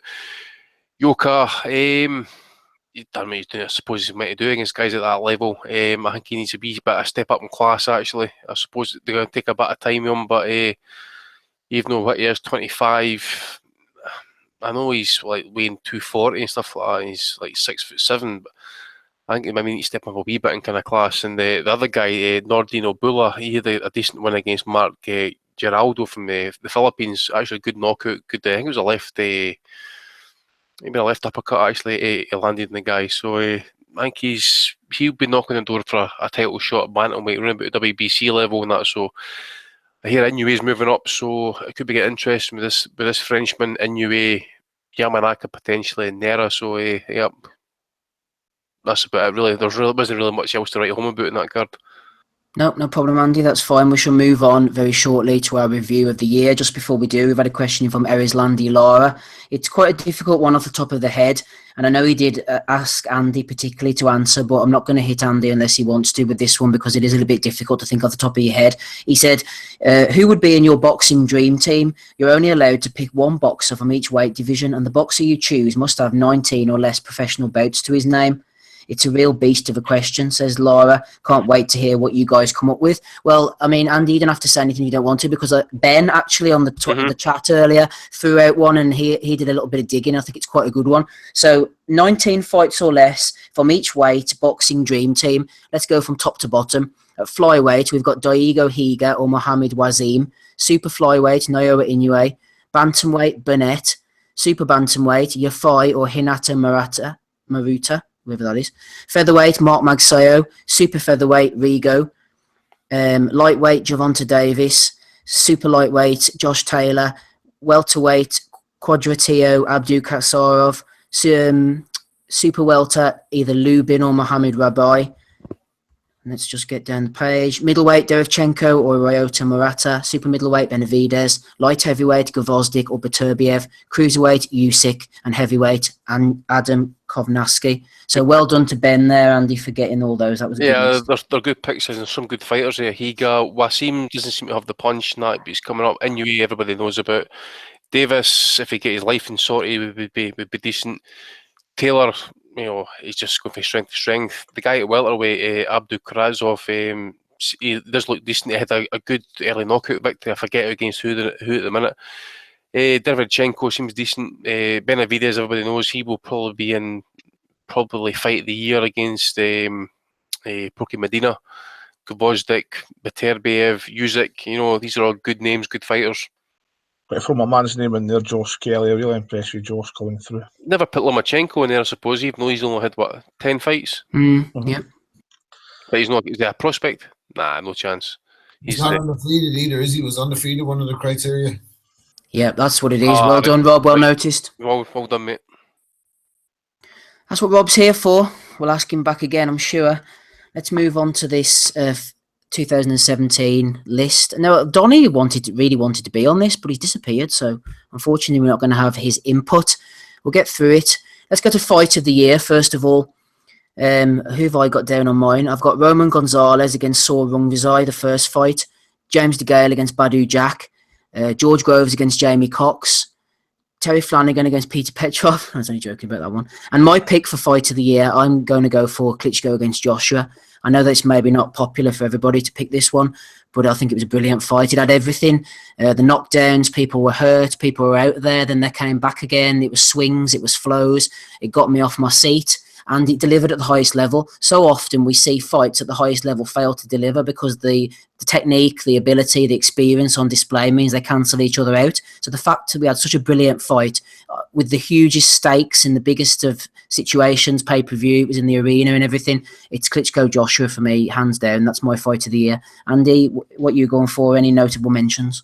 I would go for the same, mate. Just again for the reasons that you mentioned, but honourable mentions go to Evgeny Krirtov against Emmanuel Alim, James DeGale, Badu Jack, David Benavidez, Porky Medina, and Miguel Berchelt against Francisco Vargas.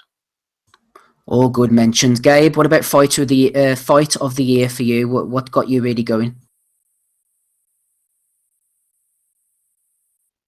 Gabe? Gabe sorry, I was go muted. I'm sorry. I did it again. Fuck, I can't get that mute button undone today. Vargas Berchelt was one. Man, I really enjoyed the DeGale Badu Jack fight. But in the end, definitely I think I have to go with the Klitschko fight. I think that was a great. I haven't seen a heavyweight fight in quite some time that just got me going like that one did. That was a great match for boxing in general, but for the division as well. A division that for the past few years has been, coming back up and spent a long time just being thoroughly dominated without notch Fight of the Year candidates consistently. I agree with that. I mean, a lot of people were having that 50-50 picking, making picks, especially hardcore guys, picking that fight. They weren't really saying it with a lot of confidence. I had Klitschko, but I didn't really say it with a lot of confidence. But if he could just have followed up, he would have pulled it off. Honestly, he would have. Yeah, Ozzy, it was an absolute stunner, really. I thought that Klitschko was going to get old Joshua out of there in the fifth round, to be honest, or the fourth. I think it was the fifth round when he knocked him down. I really thought that Klitschko would have finished him. Maybe Klitschko of old would have done with Emmanuel Stewart in the corner. We had the debate at the time. But what are you going for? You fancy that one? Oh, yeah, absolutely loved it. What a good fight it was. And I think it exceeded everybody's expectations, to be honest. I think it literally had everything. We saw Joshua tested. We saw, obviously, Klitschko on the floor, which isn't an uncommon sight. And it was superb. And I backed Klitschko before it. And when Joshua hit the deck, I thought it's curtains for him. But he responded and with an unbelievable finish. And it was an excellent, excellent heavyweight fight. And yeah, really enjoyed it. A couple of other mentions. I know a lot of them that have been like top level ones, but there's been a couple of on Frank Warren's cards this year, where it was Craig Poxton, Leon Woodstock Jr. That was excellent. Glenn Foote against Josh Leather. That was another one where they just beat each other up for 12 rounds. And I think there might have been one earlier in the year as well involving was it Craig Poxton, Boy Jones Jr. as well? Yes, that was a great fight. That was a that was a great scrap for a small hall card. Really enjoyable. So yeah, there are a few mentions alongside the other ones you've mentioned, but my selection's Joshua Klitschko for sure. Oh, Danny Young has thrown in Taylor versus Davis for his fight of the year. He said it's also quit of the year. Well said, Yeah, Danny. Yep. That's my moment of the year, actually, that one. Yeah, we will be coming to that, Andy. Don't worry about that. Rob, shout out for Gonzalez. The first fight with Saw Rungvisai. A lot of people seem to think that Gonzalez had done enough, and we wondered what the story was of that fight. We found out very brutally in the rematch, maybe a nomination for Knockout of the Year. But just lead us in with any nominations or picks you've got just on Gonzalez. You know, it was a shame to see him go out the way he did, but that first fight was excellent. Yeah, the first fight was good. I kind of thought he was a bit disorientated after the knockdown in the first fight, and he was kind of finding his way back in. But in the second fight, we saw that there's been a change in the guard in the division. Like, Visay just had his number. Like, he was too young, too strong. But I didn't really get interested in him until like you were speaking about him on the pod when I used to listen in. Like, so I really only got onto his career late. Like, but yeah, it's sad to see him go out like that. So we're talking about fight of the year now or knockout? Yes, you pick whichever one you want. Yeah. Oh, my fight of the year is Klitschko Joshua was amazing, like, but you know what I mean. I really thought like that Klitschko had him as well, like, you know what I mean. And I kind of called that shot as well with the catch and shoot. I just thought it was there for him, and maybe 6 years ago, even the night he fought Fury, he probably would have got him out of there. But credit to Joshua, but I think it showed Joshua's vulnerabilities as well as it has tested him. So he came through that test, but we'll see what lies ahead in the future. But my favorite fight was Ward Kovalev 2. Just for everything that went on in it, like that's what I like looking at. Like, so I like the little subtleties, like, you know, Kovalev's on top for the first 3 rounds. They're having a bit of a chess match. Then Ward starts to figure him out, measure him, and all that. Like, and they were coming out and meeting each other in the center of the ring at the start of every round, and just when we, you know, because it was a fight for the number 1 pound for pound guy in the world at the time. Like, so I really like that, and I really enjoyed Canelo and Golovkin as well. The result wasn't what it was. I thought Golovkin won the fight, like, but really enjoyed that fight as well. Like, so honourable mention to that one. Yep, honourable mention. Tommy, one of the ones that I mentioned just there, Groves against Cox, a real shoot 'em up, tear up, for whatever it was for the 3 or 4 rounds it lasted. Real fun fight that. Aye, that was a great wee ding dong. I was impressed with Jimmy Cox for what it landed. But what a shot it was for George Groves to end it. That was just a sickening shot. My fight of the year's Canelo 1 Triple G. I don't think I'll say right now it's not the best fight I've seen this year, but just for the magnitude of it, and it was a top fight as well. Just what it delivered, it was the fight I enjoyed. It was the fight I really enjoyed the most. So I'm going to give that my fight of the year. Aye, Canelo and GGG. What about last week? Last week, Tommy, we didn't get your thoughts on Salido against friggin' hell, what didn't Roman? Any? I've not seen all the fights last week here. I was away, mate. So I'm still catching up. No problem, Tommy.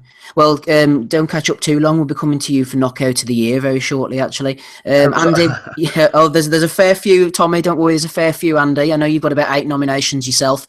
I have quite a few on my list. I've got Beltran, Marcelo, Garcia's Latikanen, a fight that I was actually at, and I thought Latikanen was in serious trouble when he got knocked out. Stevens Lemieux, which has been mentioned. Another fight I was at, Tete against Gonya. Gonya in 11 seconds. He was away with almost the first punch. Charlo Lubin, Gonzalez, Saw Rungvisai, number 2. Dortico Kudryashev. The finish for Eubank Jr. Yildirim, a brutal knockout. Gassiev against Vladarchik. John Ryder against Patrick Nielsen, really impressive finish from John, and Stavern against Wilder. Take it away, Andy. Just about take my whole list there, mate. Just about I probably the one I'm going to go for actually for like absolute knockout of the year. I'm going to go for Garcia's Latikanen. Part of me wants to go for Gonzalez against Rungvisai because it was a bigger fight, but I'm a big Gonzalez not hugger, so I'm not going to fucking subject him to that. So I'm going to say Garcia's Latikanen. Other lists, I would probably say Dortico against Kudryashov. There was a few Monday morning memes with that one. Javonte Davis against Jose Pedraza. I think it was early January. That was a really good left hand. Actually knocked him out. Charlo against Erickson Lubin. George Groves against Jamie Cox. The reason I had that one is because Tommy might remember this one actually in the hotel in Belfast. We met into George Groves and we were basically begging him to knock out Jamie Cox. Remember that, mate? Aye. Fucking begging him to do it, and I said, I'll do my best, posing a bit, and just does it with a fucking left hand at the body. Again, Gaziev, Fadalchik, left hand, great knockout. That was a good chin, aye. A good, really good one. Ryder against Nielsen again. I put that one in there. I think significance for Ryder actually. This certainly gets him back in the fold for maybe a European title shot. But that was a great knockout. But for me, I see there's going to be others that I've purely missed. I've not had a chance to kind of catch up on all the videos and that yet. But I'm trying to go for the ones kind of more at kind of world level. I know there's going to be ones that, like myself, other hardcore guys going to win and stuff for like the kind of mid-level shows, mid-level cards or whatever and that. But I'm going to go for like guys at kind of at the top end. So I'm going to go for Garcia's Latikanen. That was a proper icing.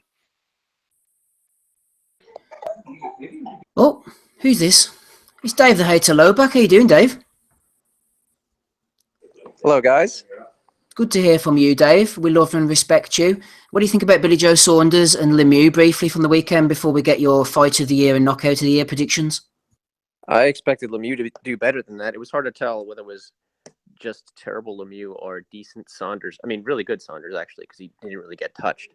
That was probably the performance of his career. Well done to him. I think Lemieux and Eubank would be like a decent fight. I think Lemieux would be able to touch Eubank, and that would be so. I mean, maybe he's shown how far he's come since the Eubank fight, and that was his previous probably best performance.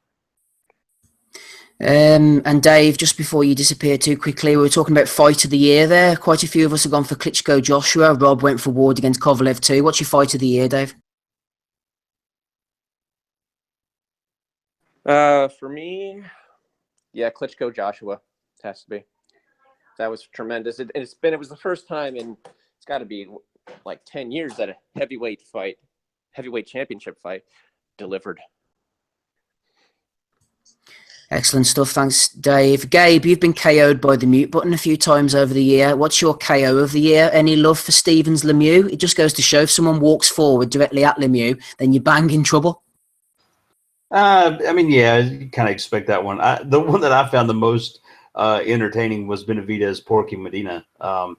He just came with a vicious couple of hooks, a left, a right, and then it was just a blur of hands, good solid shots that were connected. He landed every friggin' punch in the combination, and then Medina just went down like a sack of taters. So I enjoyed the shit out of that one. That to me, I mean, I'm sure there was some other ones that were good. I'm trying to think of another one that I enjoyed as much as that one.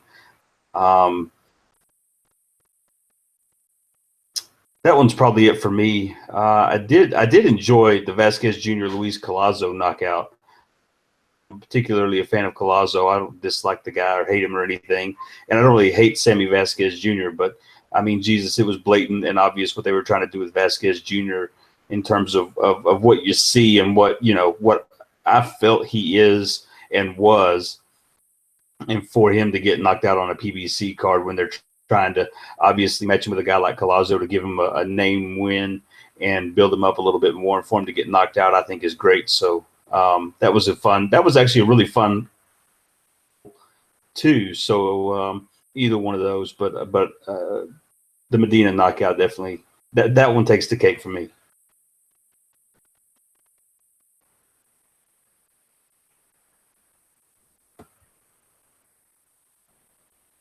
Steve, you're on mute, mate. KO'd by the mute button. It's like a disease. I've given it to him now. Who else is left? Did Rob give us a knockout of the year? I'll give you mine quickly then. I thought like they've all been pretty much covered at this stage. I thought Garcia was a savage knockout against a good opponent as well. Like absolutely showed what he's capable of. Showed that he hadn't lost a step. I think sometimes like it's not just a punch; it's the significance of the punch. So for like you think back to when Andy Lee knocked out John Jackson, like where was he going to go? I think it was Ryder. Ryder was in the same position against Nielsen. Like if he loses against Nielsen, where does he go after getting kind of hosed against Fielding? And to turn it around with one shot, like, and just keep punching, that was amazing. Like, really enjoyed that one. The Benavides one as well. It was like a computer game knockout, so that was great to watch. And we like to see that kind of stuff, eye-catching stuff that's going to go viral to bring more fans in. Like, so, that was really, really good, eye-catching. But yeah, so there's a lot of good knockouts this year. Like, so, and the Charlo one was great as well. And I'd love to see Charlo against Billy Joe at some stage. I think that'd be a great fight to set up the winner versus Triple G. I don't know if it could be done politics-wise, but I'd love to see it. Steve, you back yet? No, right, okay.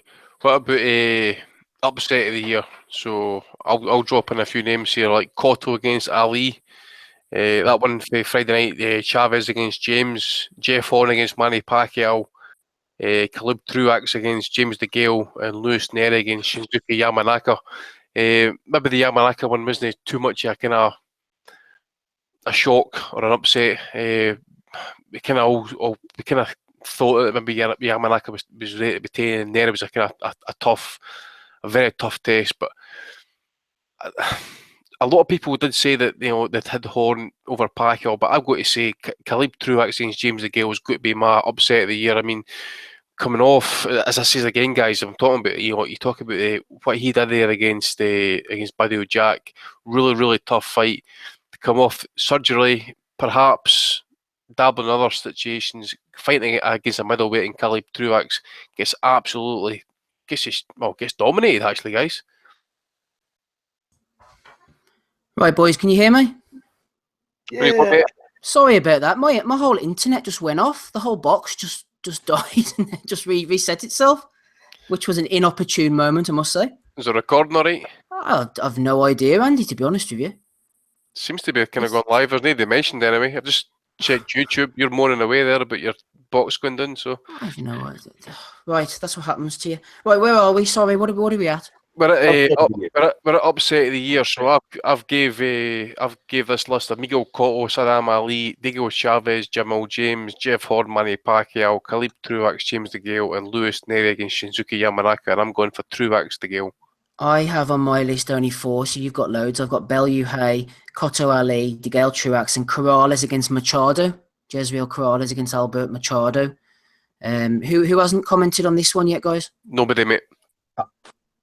I've got definitely got Manny Pacquiao against Jeff Horn. So Manny Pacquiao's one of the best fighters of all time. Jeff Horn, a good fighter. I still think Pacquiao won it, but even though Horn got a decision, so I've got to give that the upset of the year. Lineal welterweight title on the line. One of the big ones, Rob, obviously was Bellew against Hay. There was mitigating factors. Hay too heavy, leaning on that cruciate of the knee or whatever it was that went. But still, not many people, aside from Adam Smido-Smith of this parish, Rob, thought that Bellew was going to do that one. Yeah, and I was out in the pub watching that one, and I was drunk. I was watching on my phone, and I didn't realise that Hayes' leg was gone, so I was giving Bellew more credit than he's probably should have got on the night. But like David, we have to look at David Hay, like where he is that much of an upset, like because he hasn't been in the ring against a live body since the Klitschko fight, really, up until Bellew. He's been out injured. He's pulled out of fights with Fury, fought Chisora or whatever. He hasn't looked good in a long time. He's fighting these nightclub bouncers on Dave with a load of glamour models in the audience coming out to that song. Ain't no stopping us now. It's just been a creepy end to his career. Like he's just in it for the payday, isn't he? So it's not that big of an upset to me. The Truax one is a big upset. I rewatched that again during the week after the podcast. And if Truax knew how to set his shots up, he would have stopped the Gale. And that says a lot for where he is. So that was a big upset. Ali versus Cotto as well. You know what I mean? I didn't see that coming. I thought Cotto would have had enough to get past Ali. So we saw the right guy win that fight. No real other huge upsets that I can think of, really. Yeah, I'm going to go for DeGale Truax. I think, Gabe, Cotto against Ali, not many people expected hand-picked Ali to be able to pull that one off, but Cotto, as we said the other week, just too many miles on the clock. Yeah, I think so. I mean, I think that one, I don't recall seeing anybody picking Ali, and then for him to pull the job like he did, I think was phenomenal. I mean, so to me, that one was a big one. I tend to think that the Pacquiao Horn fight might have been of equal quality in terms of how big of an upset it was, because you have a guy like Pacquiao who's dominated for so long, and then to go in with a guy like Horn and get beaten, and then you saw the whole contingency of people that watched the fight, clamoring and saying how big of a robbery and how disgusting it was and things of that nature, just kind of led you to believe even further that not many people saw Horn having much of a snowball's chance in hell. So one of those for me takes the cake. And personally, I just I've never thought Saddam Ali was a bad fighter, but he's not top-notch talent. I just don't see it. So for me, yeah, I'll go with Conor Ali. Hey, Dave, not many people thought that Horn was going to do the job down under, but he managed to get the win, whether by fair means or foul, against Pacquiao. That was a big upset. Yeah, I don't really count that one because I didn't think he won it. It was definitely a better performance than everybody expected, including me, and I give him credit for that. But especially since he's being a little bitch now, like saying nobody watches Terrence Crawford's fights. I just want to fight this bum. I don't like how he's handling himself as so-called champion right now. So forget Horn, no credit. I'm gonna go with Caleb Truax versus James DeGale because that was my that was the most satisfying in terms of this huge underdog who's been smashed by top high-level guys who are supposedly he's been smashed immediately by guys DeGale has beaten, and there he is taking the win. I mean, that was just a very inspiring moment. A moment of inspiration, Ozzy. DeGale, nobody really expected him to get beaten by Truax of all people. That was a big shock the other week. 100%, yeah. And from a betting point of view as well, I think sometimes it's a pretty decent factor actually in terms of a price that it was the biggest upset of the year. I mean, Caleb Truax, when it was announced, it was criticised as a defence, but somewhat all right. Well, he's coming back from injury, and because I watched it again, I thought it was closer at the time, and I watched it again, and Truax, he pissed it of sorts. Yeah, so yeah, it's a massive upset. I was shocked at the Horn beating Pacquiao. As much as I saw some people they fancied him, I never saw it coming at all. That was a real shock for me.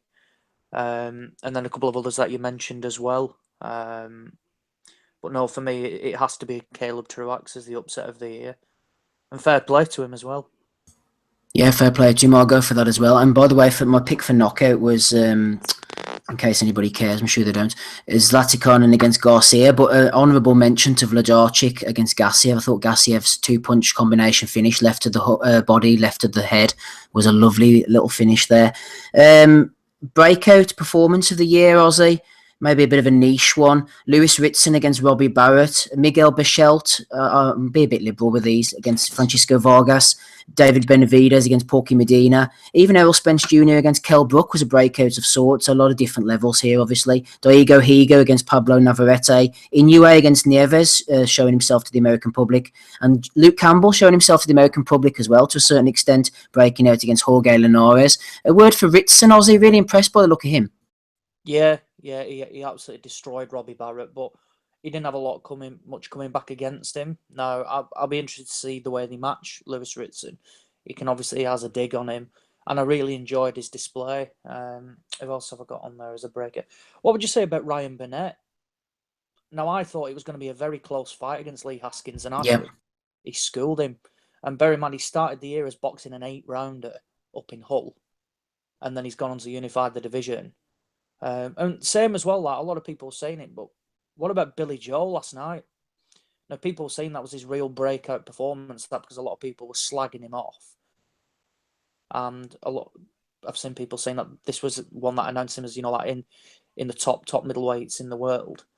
But no, there was quite a few on. I mean, it depends. What do you deem breakout? Is it at any level? Yeah, any level really, I think. Yeah, I think Ritson's a good one because he was a bit of an unknown quantity, to be honest. He boxed predominantly on the small halls, came onto the Matchroom show and absolutely hammered Robbie Barrett. So I enjoyed that. But I'm going to go with Burnett, actually. I think the way he's handled one Haskins and then what buggeroo did he Zakianov. Yeah, that's it, Zakianov, yeah. But I'm going to go with Burnett as the breakout of the year because I didn't think he was as good as what he's proven to be, actually. Some people might not be interested in this category, so I'll throw it out to the panel. Any breakouts anybody wants to mention? No Burnett for me because of the way he's sort of blatantly ducking Zolani Tete with Hearn's help. I was just going to say, how can you put Spence in there as breakout performance of the year when he's only fucking fought Brook and he's still not going to fight again till next year? It's absolutely tragic how that guy's never had a fight since then. Absolutely. That's what I was about to say, Andy. I agree with you 110%. I mean, that's just completely absurd. The guy had the best win of his career and a top-notch, high-profile fight with, arguably, I know not everyone feels this way. I still feel that Kell Brook is a top-notch guy. I mean, even if you don't, you can't say that it was a low-profile fight by any means. So he really made his stock rise, and especially in the way that he won that fight. For him not to have another fight is ridiculous, completely absurd. No breakout for him. We had a couple in on Twitter here. A good one from Joe Boxing. Completely forgot this was even this year, to be honest with you. He said, don't forget Loma's KO of Roman Martinez. Yeah, that was an excellent KO. I forgot. I didn't even think 2016, dude. That was it? Yeah, it was, yeah. There you go then, Joe. That's why it wasn't mentioned. Definitely. I'm going to say, I thought that was a while ago. There you are. Also, I know we already did Fight of the Year also, but did anyone give any love to Golovkin-Canelo? Yeah, Tommy did. Tommy. I mean, I'd forgotten about that one. That sort of went out of my mind after it happened, maybe because of the scoring, but that was a great fight. Yep. Danny Young's thrown in as well. Talking small hall, McKenzie versus Render. Leon McKenzie, former footballer, I believe, or soccer player, as you would say, Dave, against Cello Render. Was supposed to be amazing, but no footage out there, says Danny Young. I know the fellas over at the New Age Boxing Podcast always go on about that fight, so we should put that one forward.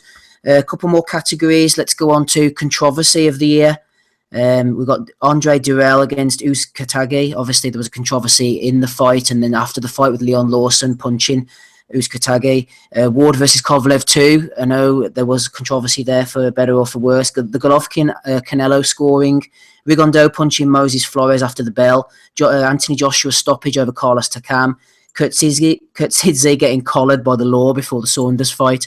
And Rigo quitting against Lomachenko. Anyone want to say anything about Controversy of the Year after you, Rob? Go ahead. Yeah, I think because of the high-profile fight that it was, I think we have to address the Canelo-Golovkin scoring. As much as I love Canelo, there's no argument for him winning the fight. You give him a draw at best, which I wouldn't have even been mad at 6 rounds each because he boxed his way back into the fight against Golovkin against the odds. So you can see how they might give him a draw. But to say he won the fight as wide as he did, it's just a travesty. Where we get the fight we were wanting for, and we got all the fights that we wanted in 2017. Really, the best guys fought the best a lot more, so things are looking up. But yeah, that's a big controversy. To me, the Ward one is not as controversial because I think Kovalev was looking for a way out. But yeah, the Triple G one leaves a bad taste in your mouth. But at least we're going to get the rematch in 2018. So. We certainly are, actually. Rob raised a good issue there, Andy, just before bringing you in. He said that this is 2017, I think overall was a very, very good year. And it was the best year, I'd argue, since 2013. In 2013, we had Mayweather against Canelo, Rigondeaux against Donaire, Garcia, Matisse, Maidana, Broner, Froch, Kessler 2, Bradley Marquez, Gonzalez, Mares, Bradley Jr. versus Provodnikov, which was an excellent fight, Garcia, Judah, Soto, Carras, Berto, Golovkin, Macklin, not so good. I don't know why that's there. Stevenson, Dawson, Matisse, Peterson, Maidana, Lopez, Garcia, Martinez, and Kovalev cleverly. Who's that jumping in there? I absolutely agree with it, mate. I 100% agree with that message, that tweet, that question. But this year's been really, I think it's been really good, actually. It's not had the kind of strongest end of the year, shall we say, but it's been pretty solid over the course. Upset of the year, I would probably agree with Rob. Actually, I've got to go with the Adley Bird scorecard, the Canelo against Golovkin. Absolutely abysmal. Darrell used to Takagi, I've tried to spit that one out. Remind me again, what happened with the scorecards in that one again? No. What happened was Durrell was getting punched right on the bell, and then they had the big fracas, and then Leon Lawson decided to go and hit Uzcategui. That's up there definitely as well. But I think, before we had Rigondo, Lomachenko getting, really, I suppose if there's one fight we wanted to happen this year between anything, it was Golovkin against Canelo, and it'd be absolutely jobbed the way we were actually. It was absolutely disgusting, and to give it 118, 110 to Canelo is absolutely fucking putrid. So that one for me, Adelaide Bird, controversy of the year for me. Gabe, then Aussie, controversies of the year, guys. Starting with you, Gabe. The Uzcategui knockout. Aussie. I've got what was it? Is it Leon Lawson? Yeah. So I've put him in twat of the year as well, actually, for doing that. And what was the other one? Controversy. Yeah, the Adelaide Bird scorecard. I love a moan about a scorecard, so I will definitely be picking her as the controversy of the year. Well, while you're mentioning twat of the year, Aussie, we'll go into that then. I've got 3 nominations. I'm sure there could have been a lot more, but the ones that sprung to my mind, Paulie Malignaggi for consistent moaning about this Conor McGregor thing. Adam Smith on Sky, I just can't listen to him anymore. I have to mute him. I just cannot stand the guy. And Adrian Broner, just an honourable Hall of Fame mention for AB, but you're throwing one in as well for twat of the year there, Mr. Lawson. Oh, definitely. What a cunt move that was to do that. And the fact is as well, he went on the run from the police and for like 3 days and actually thought, hang on, I'm not going to get any further here, and then handed himself in. But yeah, Malignaggi, he's boring. Keep repeating the same thing about McGregor. I'm sure we can find a way to get Eddie Hearn in there. I'm sure he's done something that's in fact, his recent comments about Burnett actually and Tete, that puts him as a twat in my bracket. But no, for me, Leon Lawson is the twat of the year. Dave, what do you reckon? Twat of the year, Malignaggi? I know you've not been too happy with his moaning. I'm not. I don't care what he's just doing what he can to stay relevant and make that money. I don't blame him. I think he's right too. I mean, I believe his story about how he handled bar sparring overall. He's told fairly consistent stories on that, but I really don't care. I mean, 2 words really stand out to me: Adelaide Bird. But there's also Al Heyman. I mean, the inactivity of his stable, maybe the best stable in boxing, although it is dwindling. Absolutely, people are jumping ship because the inactivity of his guys is unacceptable. I mean, if I was, I mean, I don't know. There's not too much. I guess he had a decent year with his 154 pounders. The rest, you mostly forgot about him. He completely blew Errol Spence's momentum. Deontay Wilder fought a bunch of scrubs. I guess Wilder was probably one of his second best achievements of the year, and which is saying not a lot because Wilder did virtually nothing. Gary Russell Jr. had his. I guess he did have his once every year and a half fight earlier this year, but it was against a nobody. Sean Porter's getting pissed off. Keith Thurman, I guess he was injured. No, it just has not been a good year for Al Heyman or his stable. And then, of course, there's Gervonta Davis. He's really in the running for this twat of the year thing, especially in the past few days with some of his outlandish comments. He tries to put down the idea of a fight with Lomachenko. He missed weight. He acted all cocky about it. Looked shit in the fight. Still acted cocky. I think Floyd might have been right that he's an entitled little twat. Anybody else want to throw in? I know at the risk of being here all night for twat or twat of the year. We cannot forget Twittergate. Amir Khan. Amir Khan, baby. Got to put him in there. He's in the jungle. He's nowhere near a ring. He's leaving the missus. He's back with the missus. AJ's with the missus. Who's with the missus? What's happened to the missus? It's all going wrong for him. You know what I mean? No sign of a fight. Kell Brook is there clamoring for the fight again. We're never going to see it. You know what I mean? He still thinks he's a big deal in America. You know what I mean? He's trying to rush off with the bird from the valleys. He's on Skype, you know what I mean? It just gets worse and worse, and he's in the jungle and he doesn't even win that. Like, so, yeah, Amir Khan has to go in there. And everybody on Twitter who wanted it with me in the run-up to the McGregor-Mayweather fight, who told me he was going to win, and if he lands that shot and whatnot. And another thing, I speak about boxing on here. I'm not going to be going back and forward all week with you, right? Just listen to what I say on here, and if you disagree, so what? You know what I mean? Well said. Any others, Andy? Eduardo Hearn, purely because StubHub got exposed this year, getting spoken about in Parliament. Hopefully there'll be amendments made. You know, the hardcore fans will get absolutely raped there the barrel for tickets and that. I mean, a 40% markup on Kell Brook, Errol Spence tickets. I was going to go to that fight until I saw the prices. You can go fuck yourself, Eddie Hearn. I'll only be back at another one of your shows unless it's a fucking free press pass. Go fuck yourself, Eddie, says Andy. Segueing nicely, Gabe, into LOL of the year. A few here for our LOL of the year. Scott Cardle trying to pick off a nice, easy 3 Lonsdale title defences by going in against Robbie Barrett, ended up getting beaten. They then tried to say that a draw was a successful defence and all this type of stuff. It was all going off for Cardle, so LOL of the year for that one. Chavez Jr.'s performance against Canelo, some might not have found it so funny. O'Hara Davis, a lot of LOLs for this one, losing to Josh Taylor and having his little meltdown about his noses and stuff. Billy Joe Saunders' son, Steve Saunders, trying to kick William Munro in the nuts at the weigh-in. Cali Solan's antics throughout the year, and Mick Hennessy with his YouTube endeavours, especially trying to get Pink Tyson. What do you think, Gabe? LOL of the year? I personally enjoyed it whenever William Monroe got kicked in the nuts. That was classic. I don't think I've ever seen anything like that. So fair play to Billy Joe's little boy. I really enjoyed that. In terms of actual like that I found to be entertaining besides weigh-in type stuff fight wise, the Chavez Jr. fight was awful. I mean, I can laugh about it now, but that was the biggest steaming pile of shit I've ever seen. So that one takes the fight portion, but little Mr. Saunders kicking Willie Monroe, that took the cake for me outside of it. Dave, what about Cali Soland? He's quite the character. He seems to be going back and forward with his banter on Twitter as well. You know, he wants it to snow. He's dreaming of a white Christmas. God bless him. Not just him, but also Sean Gibbons caught on camera not only snorting but chewing it up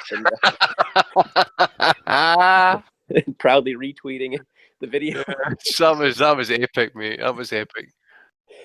That was the night of, LOL of the year might be for me Floyd, because that was on the night of Floyd Conor, and I was thinking LOL of the year might be Floyd Conor for me. The whole ridiculous event. I mean, boxing fans knew it was going to happen. You had MMA fans, you had Dana White saying he's got a chance. Oh, it's gonna be. And then even during the fight, people think he's doing well, and you start seeing him get excited. Oh, look, he's schooling Floyd. Not long now. And then, it ended how we knew it would end. Floyd, the tiny little Floyd, walked down a guy who was probably like nearly light heavyweight. Ozzy, what about Mick? He's had a few bad moments this year. He has tried, empty arenas, PR systems not working correctly, YouTube, Pink Tyson, quite a few lols for the big man. Oh, it has to be trying to make Pink Tyson into a £1.50 pay-per-view star. I've never seen something as absurd as that, and I still don't understand why he did it. It's a piss take.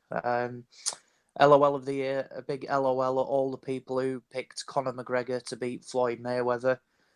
That's a definite lol. But no, I think Big Mick takes this one with his antics involving Pink Tyson.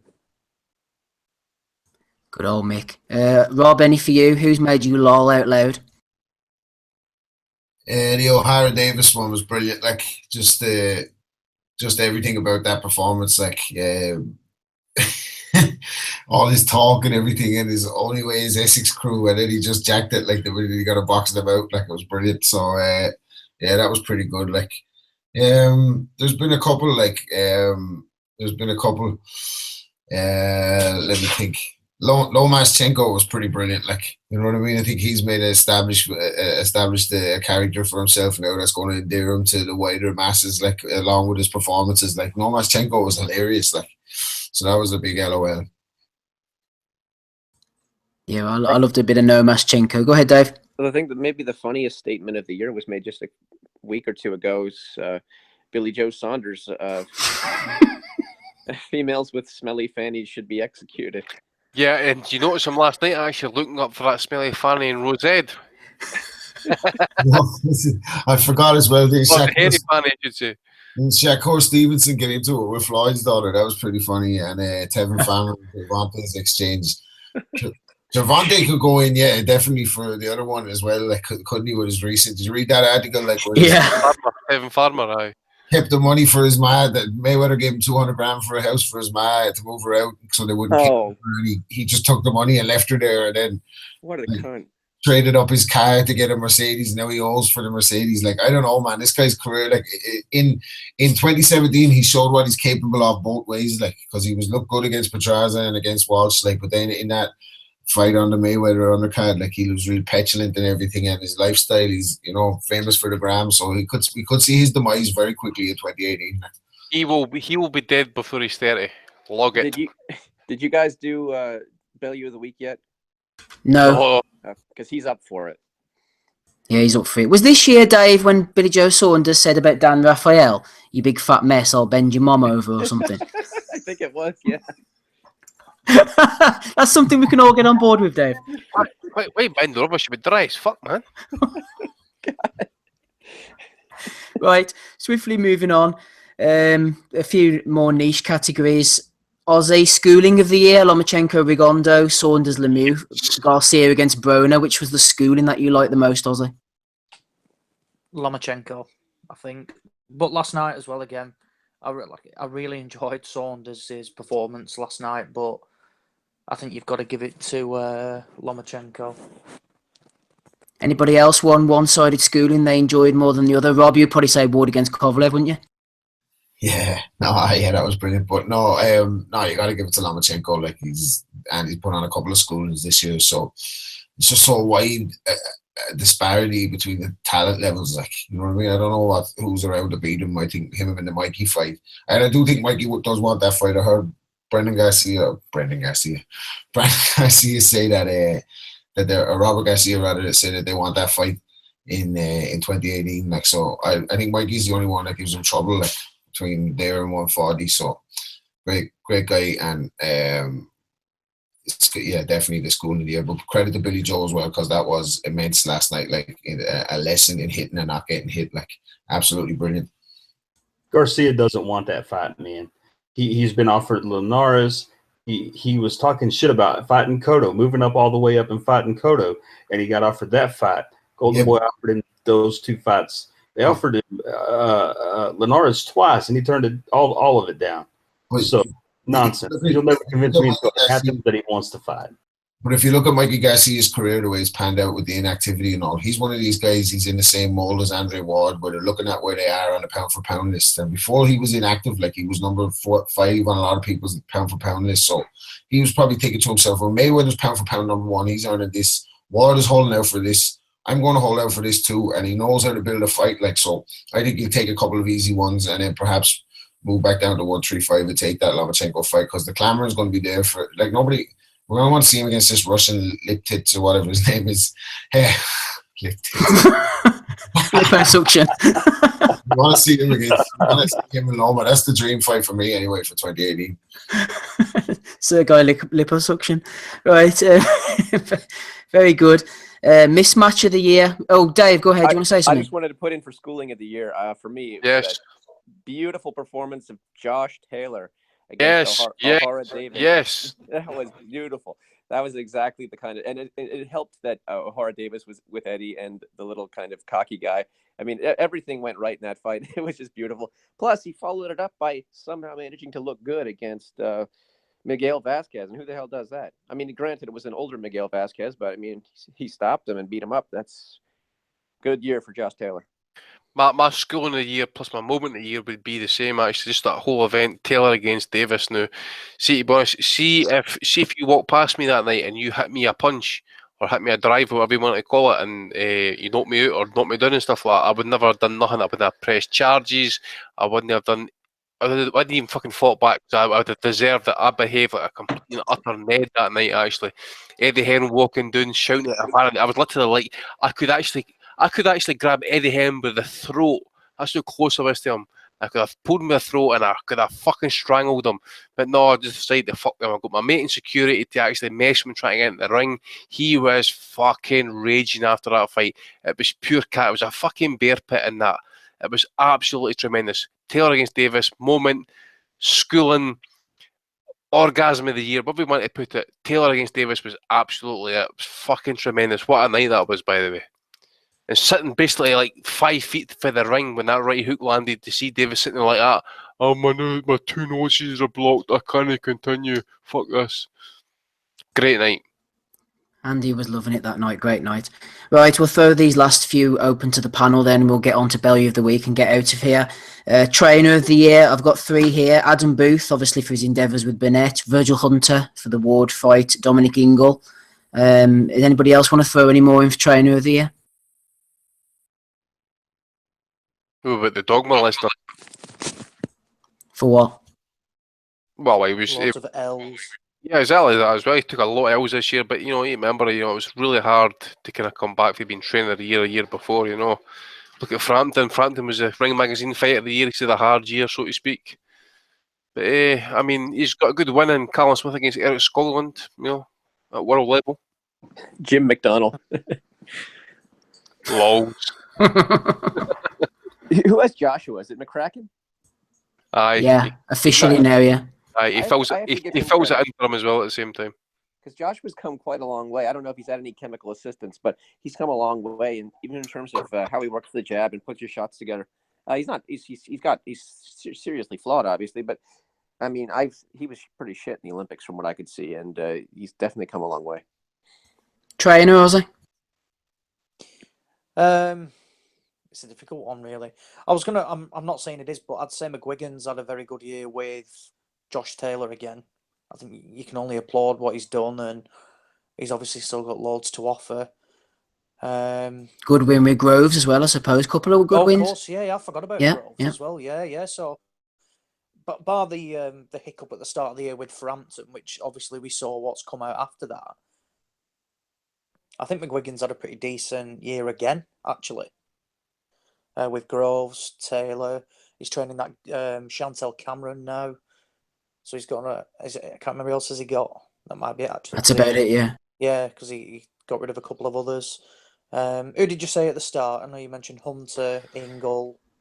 What was the other? Adam Booth was mentioned. Oh, Booth. A few other people have thrown something on Twitter, you see, so I've sort of collated. It's not me necessarily saying all of these. Yeah, so.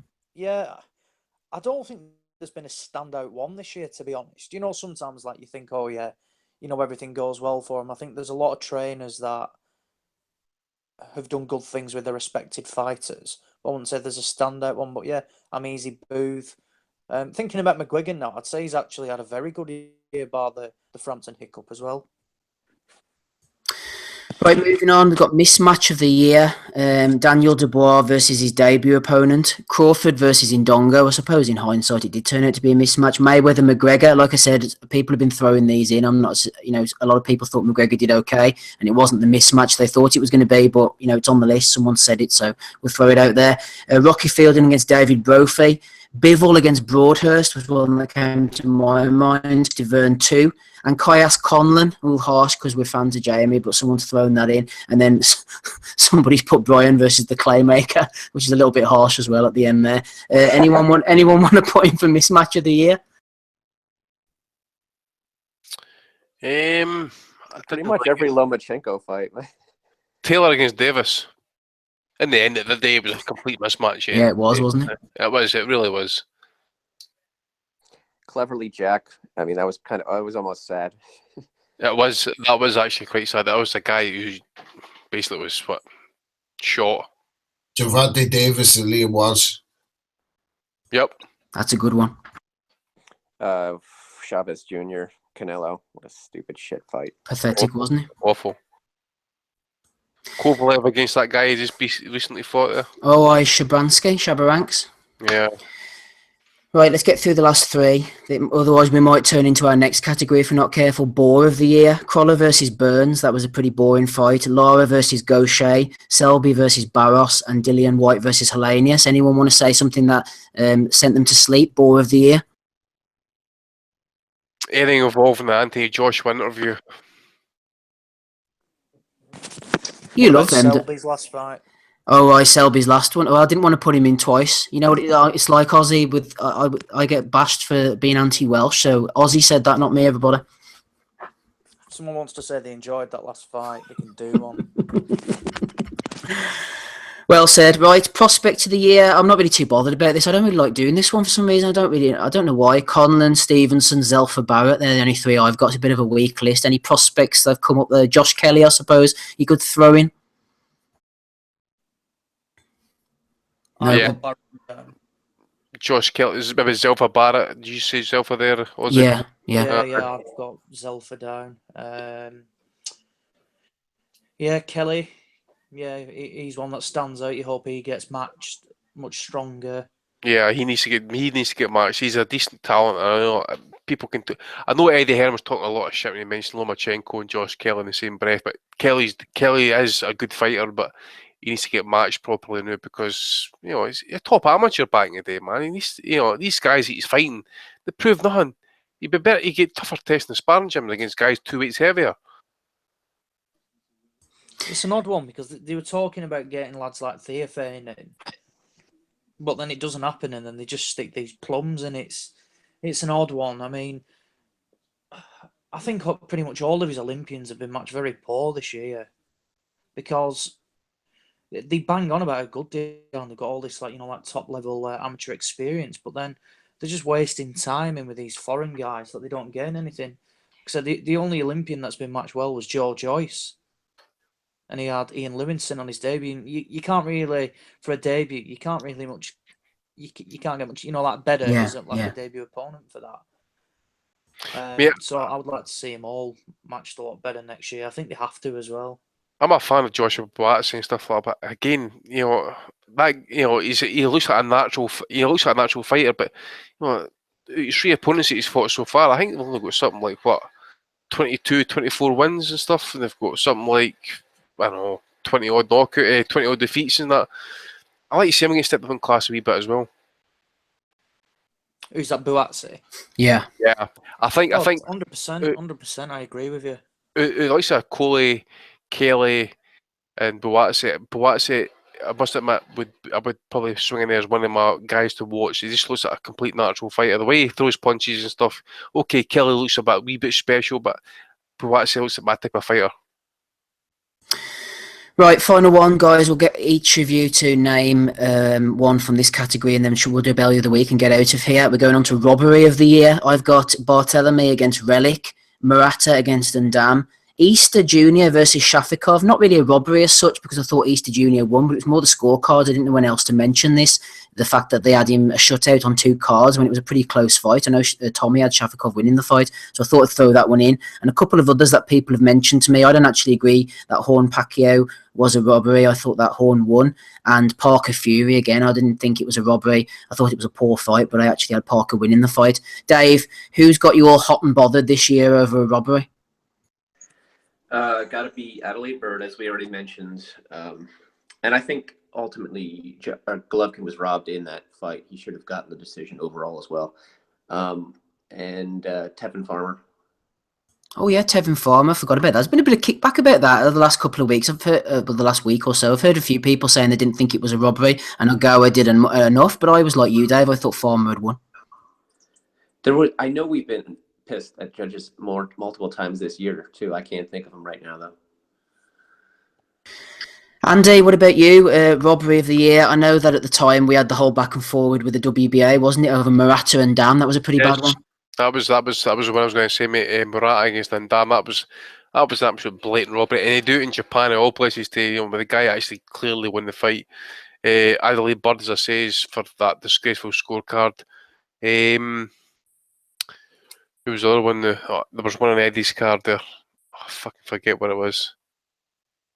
No, but regardless, I didn't even actually get the robbery the year put down, but I need to say Maratin and Dam, it was deplorable. And off the back of that, actually, after years of fucking trying to get in touch with this guy, and he's been contacting me and stuff like that, and he fucking decides to block me. What an absolute minge bucket. A minge bucket, says Andy. Aussie, robbery of the year. Do you remember Bartholomew Relic? I know that Relic had that tough fight with Saunders, but that was a pretty bad one from what I remember. But what stuck out for you? Relic Saunders. Which one was that? No, sorry, I was talking about Bartholomew against Relic, and then I just threw in, which maybe threw you off the Saunders Relic fight, just to remind you of Relic's other sorry. Well, was Relic not involved in a bit of a controversial one with Ricky Burns as well? Yep. Now, I'm sure I had Relic winning that. Hang on, sorry, Aussie, sorry. What the frig am I talking about? Who's the guy who Saunders fought? It's not Relic. I always get him mixed up with that. Akavov, yes, sorry, I'm throwing you off completely here with my bullshit. I got Akavov and Relic mixed up. Just carry on without me. No, yeah, that's fine. But yeah, well, Relic's definitely, you were right in Relic saying that. I would say he's one of them against Ricky Burns. Now, and a lot of people had him Relic winning the fight, and then you get cards turned in like 118, 110. And I know a lot of people were annoyed at that. I was at the Akavov Saunders fight, but was that not last year? Was that not 2016? Yeah. But then again, that was another one that I thought Akavov could have easily been awarded that. Who else was there? What about Gamboa Sosa? Would you say that's a bad one? A few people weren't too happy with it, were they? Yeah. The Murata and Dam one says it all. The fact that the WBA actually pulled the finger out and reordered the fight because of poor scoring says it all. Yeah, I think I think Relic again actually involved with Bartholomew was quite a bad one as well, so he's not had much luck really. There's actually a rematch been organised for that one because the Relic Bartholomew fight was so bad. They're fighting again in early February apparently. Yes, yeah. Is that for the super title now? WBA, yeah. Yes, yeah. So that's another belt they're getting rid of, which is quite good actually. Yeah, we'll probably say Relic over his two fights with Burns and Bartholomew. To be honest, the guys had rotten luck at the top level. Plenty of rotten luck, Rob. Let's get on to you for the last one before we get out of here. I'm starting to feel a bit weight drained now. Who's the robbery of the year? Well, I think again because of the size of the fight at stake and what was at stake, I think Canelo Golovkin is the robbery of the year. Like Golovkin was denied his moment. Whatever you say about his opposition up until that, he was clamouring for that fight. He gets that fight. He wins the fight, in my opinion. As I said, at worst a draw. And I think it's robbed him of his moment because in the rematch, I think Canelo's going to be the clearer winner. Like I think he's seen now that he can take his shots. And with some adjustments, he could probably box to a unanimous decision in the rematch. So, yeah, kind of robbed Golovkin of its moment. It robbed the fans of a clear winner. And it took away from what was a great fight. So, for me, that's the robbery of the year. Excellent stuff. I shall vote for, I think Murata and Dan was a pretty bad one. I said at the time, I actually got to the last 30 seconds and put my laptop down thinking that it was just a complete clear win for Murata. And I couldn't believe it afterwards, the fuss on Twitter. Whenever I noticed that Murata had, in fact, not got the decision. Sorry, we seem to have lost a couple of people there. Dave Loback's back. Ozzy will be back on in a minute. Sometimes that happens. We get kicked off the call. Maybe that's a sign that they want to get rid of us. Let's get on to the Bellew of the weeks and then we'll get out of here. Did you want to say something, Dave, before we moved on quickly? Yeah, I just had forgotten that this was this year, actually, but it was James DeGale, Badu Jack. I thought Jack won the fight. Clearly, it's not, I mean, it's a push to call it a robbery, maybe. I know Tommy thought it was a draw. I thought it was a robbery. I thought Jack whooped his ass. And on that card, actually, as a runner-up, at least an honorable mention for Fight of the Year, which a lot of people haven't seen, but I encourage you to check it out. Emmanuel Alim against Evgen Kaitrov. Excellent fight. Won by Alim in the 6th. And yeah, Alim, that one. Alim, he could have been my prospect of the year if he didn't end up becoming a knockout of the year later. Well, it's funny you should say that, Dave, because I've completely forgot at the time, because I think I was having connection issues, my internet went off and all that. Aleem was actually brutally knocked out, wasn't he, by somebody else afterwards, which should have been in knockout of the year. Yeah, Hugo Centeno Jr. was. That's right. He was winning the fight too, and boom. Yeah, I remember me and Andy commenting that on the weekend after that fight on the pod. That was a brutal knockout, really good one. Yeah, Aleem against Santana Jr. Good call from the hater there. Let's get on to Bellew of the Weeks and get out of here. We've still got Dave Loback, Rob Kelly, Ozzie Smith, and Andy Patterson with us at the moment. It's 10:30. We shall be finishing up shortly. First nomination goes to Eddie Hearn. Joey at Master Mode alerted me to this one. Eddie Hearn was talking about Josh Kelly. He said he has almost Lomachenko-style skills. Lomachenko is a genius, but so is Josh Kelly, says Eddie Hearn. Brian King also nominated that one. Moving on, we had Kell Brook. He said, who'd like to see Curtis Woodhouse versus Tommy Coyle on the undercard between me and Rabchenko? Habil Nazir jumped in and said, get Kid Galahad against Carl Frampton on the undercard. Yeah, I don't think Carl Frampton is going to be fighting on undercards, especially not Eddie's undercards anytime soon, Andy. Yeah, absolutely not. I mean, listen, when Eddie goes begging, Carl Frampton goes elsewhere. Well, that's why they split in the first place, wasn't it? Because they were trying to put him on some Luke Campbell undercard in Hull? I can't remember what the full SP is, but when you start backing Scott Quick to beat your ass and that, I think you know better. Nomination for Guillermo Rigondo. We were alerted to a tweet on the 16th of October when he said, these people that think all I do all day is twit, I won't stand there for me to get hit by Lomachenko. Unlike Walters, I won't quit and I will hit back. Oh dear. Kiki Pearl was talking about the Conor Benn fight after Conor had destroyed this Mr. Payno, apparently. I'd love to see Conor Benn versus Chris Eubank Jr., she said, just for the crack, but doubt it would come close to the real deal of the Benn versus Eubank doubleheader.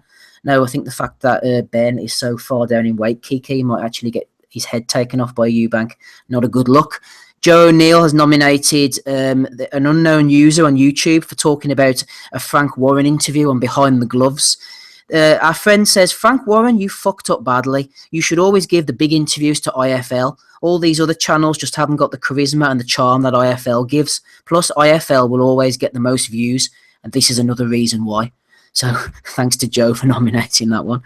Tom Craze said, put up a quote by Eddie Hearn saying, I wish Ben had won it by a point because that's what he deserved to win it by. And Thomas Cowan got in with his own scoring, which didn't quite go down too well. So nomination for Thomas Cowan. Simon Says has nominated ESPN for saying that we think that Tyson Fury can win a world title in 2017, says ESPN. What do you think, Andy? You think Tyson can win a world title in 2017? He's only got 3 weeks to go. He might sneak one in there. Yeah, well, if you go for the IBA, IBO title type of shit, mate. Well, there's an IBO one coming up later with Frankie Gavin. In the meantime, though, there's a nomination from you.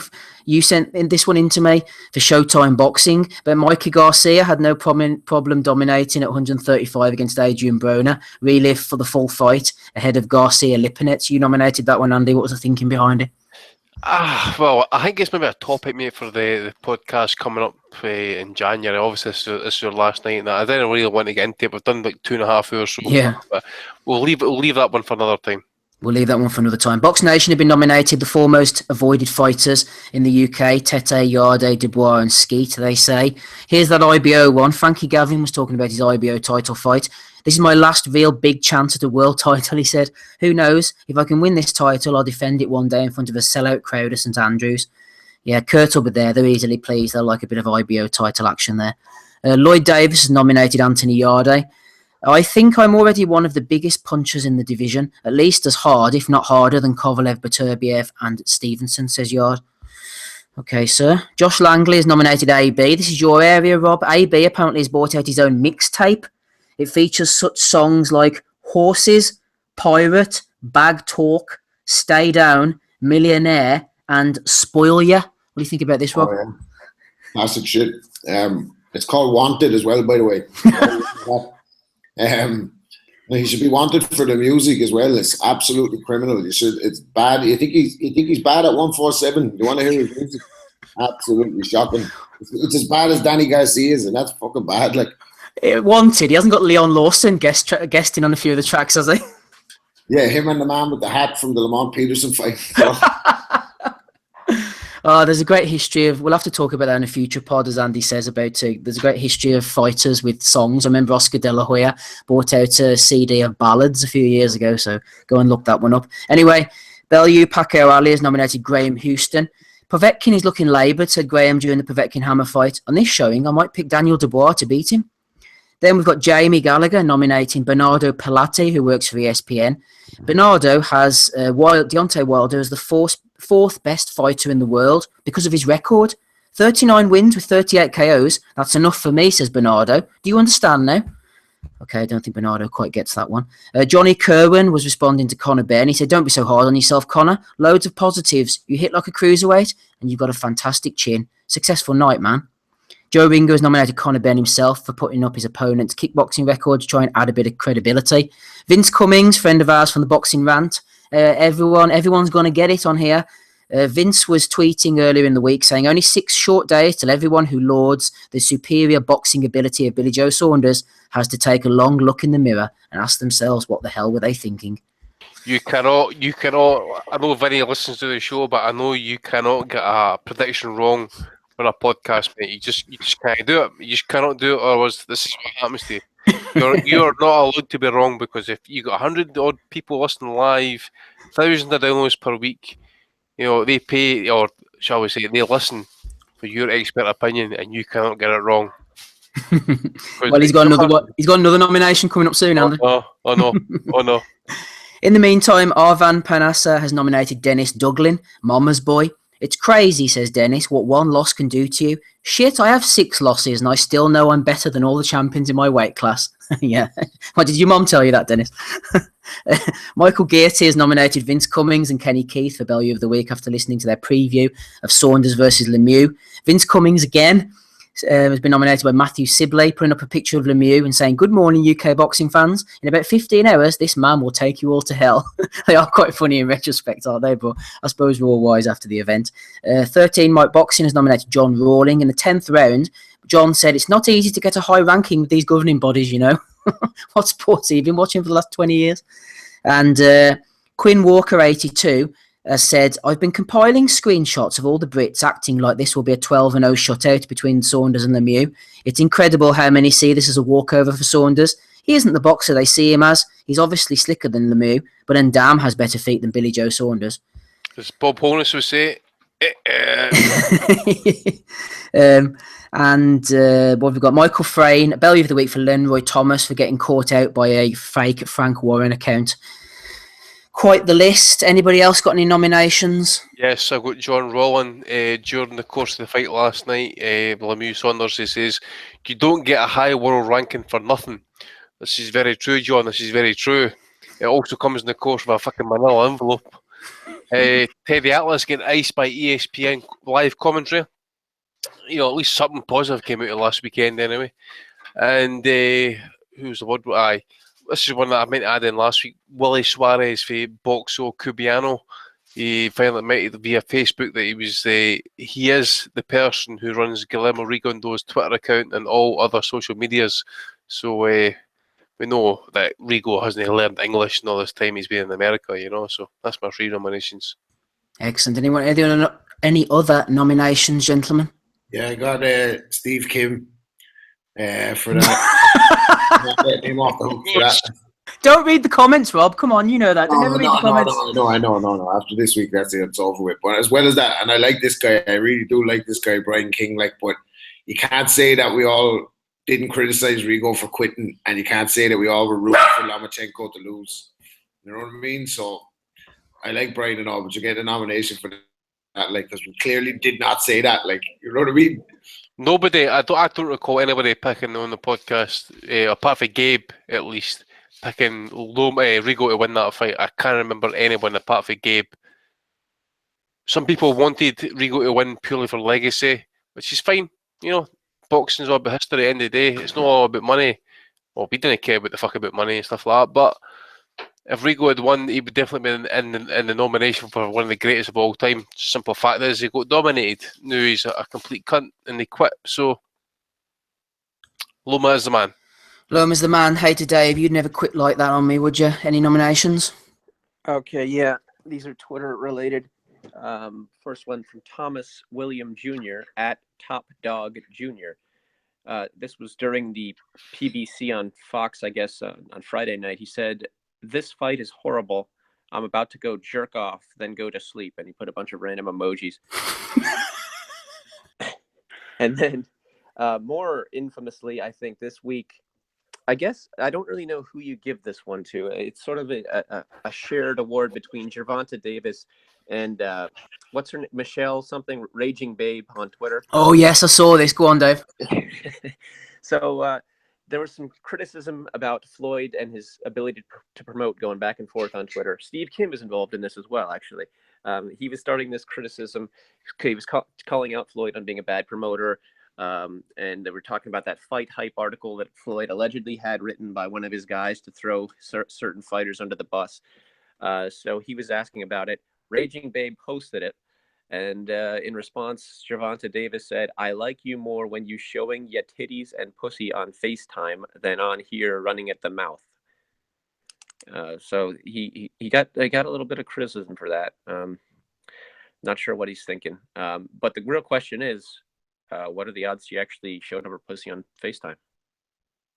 There's actually one I mustn't have screenshotted it, but quite a few people sent it to me, so I'm sorry for this. Tony Bellew, during one of the fights on Wednesday night, said instead of this is a war of attrition, he said it's a war of malnutrition. I completely forgot to read that one out. Bellew for a war of malnutrition. Can we just mention, like, say, about pay-per-view levels and that? Tyson Fury ended 4th 2015 for Sports Personality of the Year of 72,330 votes. This year, Anthony Femi Joshua also came forth with 73,411 votes. Now, it's clear to me, guys, if it comes down to a fight between Fury and Joshua, that these must be taken into account for all pay-per-view demands, baby. Mercies and that. It's got to have a telling, you know. Where's all these fucking casuals who's fucking voting for Joshua? Eh? Absolute fucking helmets. Pile of helmets. Ozzy, any nominations quickly before we pick and then get out of here? It's a bit of a weak one, but Conrad Cummins calling out Billy Joe Saunders, saying he has the tools to beat him. Right, okay. Rob, who are you going for? I'm going for Tony Bellew for that late one. Joe O'Neill reminded me of it, actually, a war of malnutrition. Yeah, that's a pretty good one. I'll go for that too. Ozzy, who are you going for? The bloke who said to Conor Benn it's like a cruiserweight and has an unbelievable chin.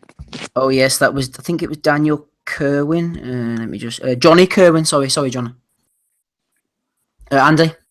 Terry Atlas just for getting iced, like, brutally, because, you know, he does try to call it how it is, you know, about corruption and stuff like that, but it's clearly he seriously unhinged, that guy. He's really is mentally disturbed, so it's him for me.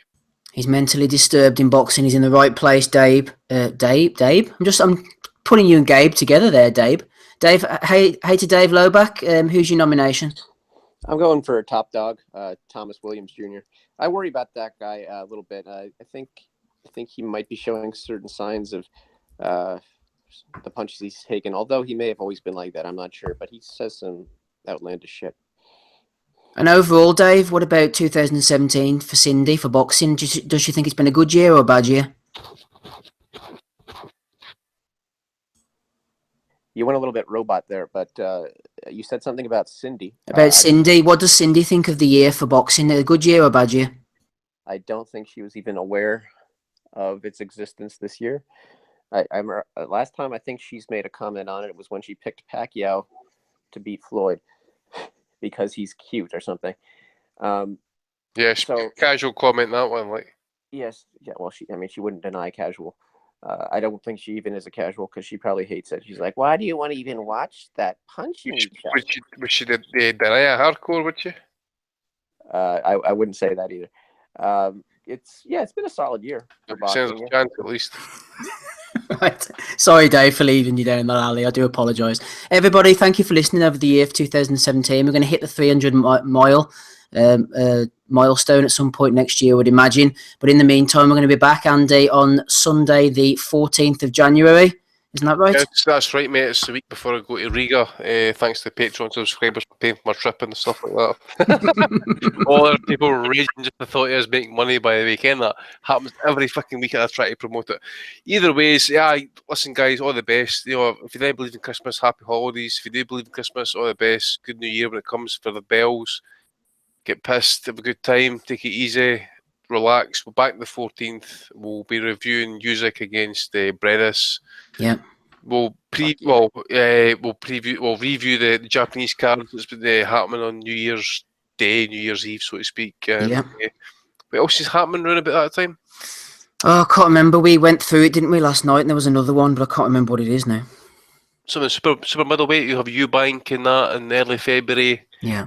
A couple of other good fights that happening as well. There's a couple. There's on the top of my head I can't pick up there, but it's going to be good. It's going to be good.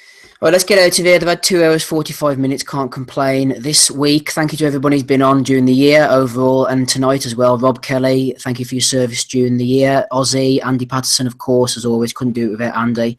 Hey to Dave Loback, Donny. Sort of a performance at the beginning. I think I heard his voice at some point. Tommy the Guru Allen, who went off to have his dinner. Thanks to Smido, who's been on at relevant times during the year. Who else have we got? Who else was on tonight? Somebody else, wasn't there? Oh, Gabe was on as well, of course. Not to forget about Gabe. And thanks to Ben for uploading to the YouTube to the iTunes rather every week as well. So thanks. Merry Christmas, everybody. Catch you all on the 14th. Bye.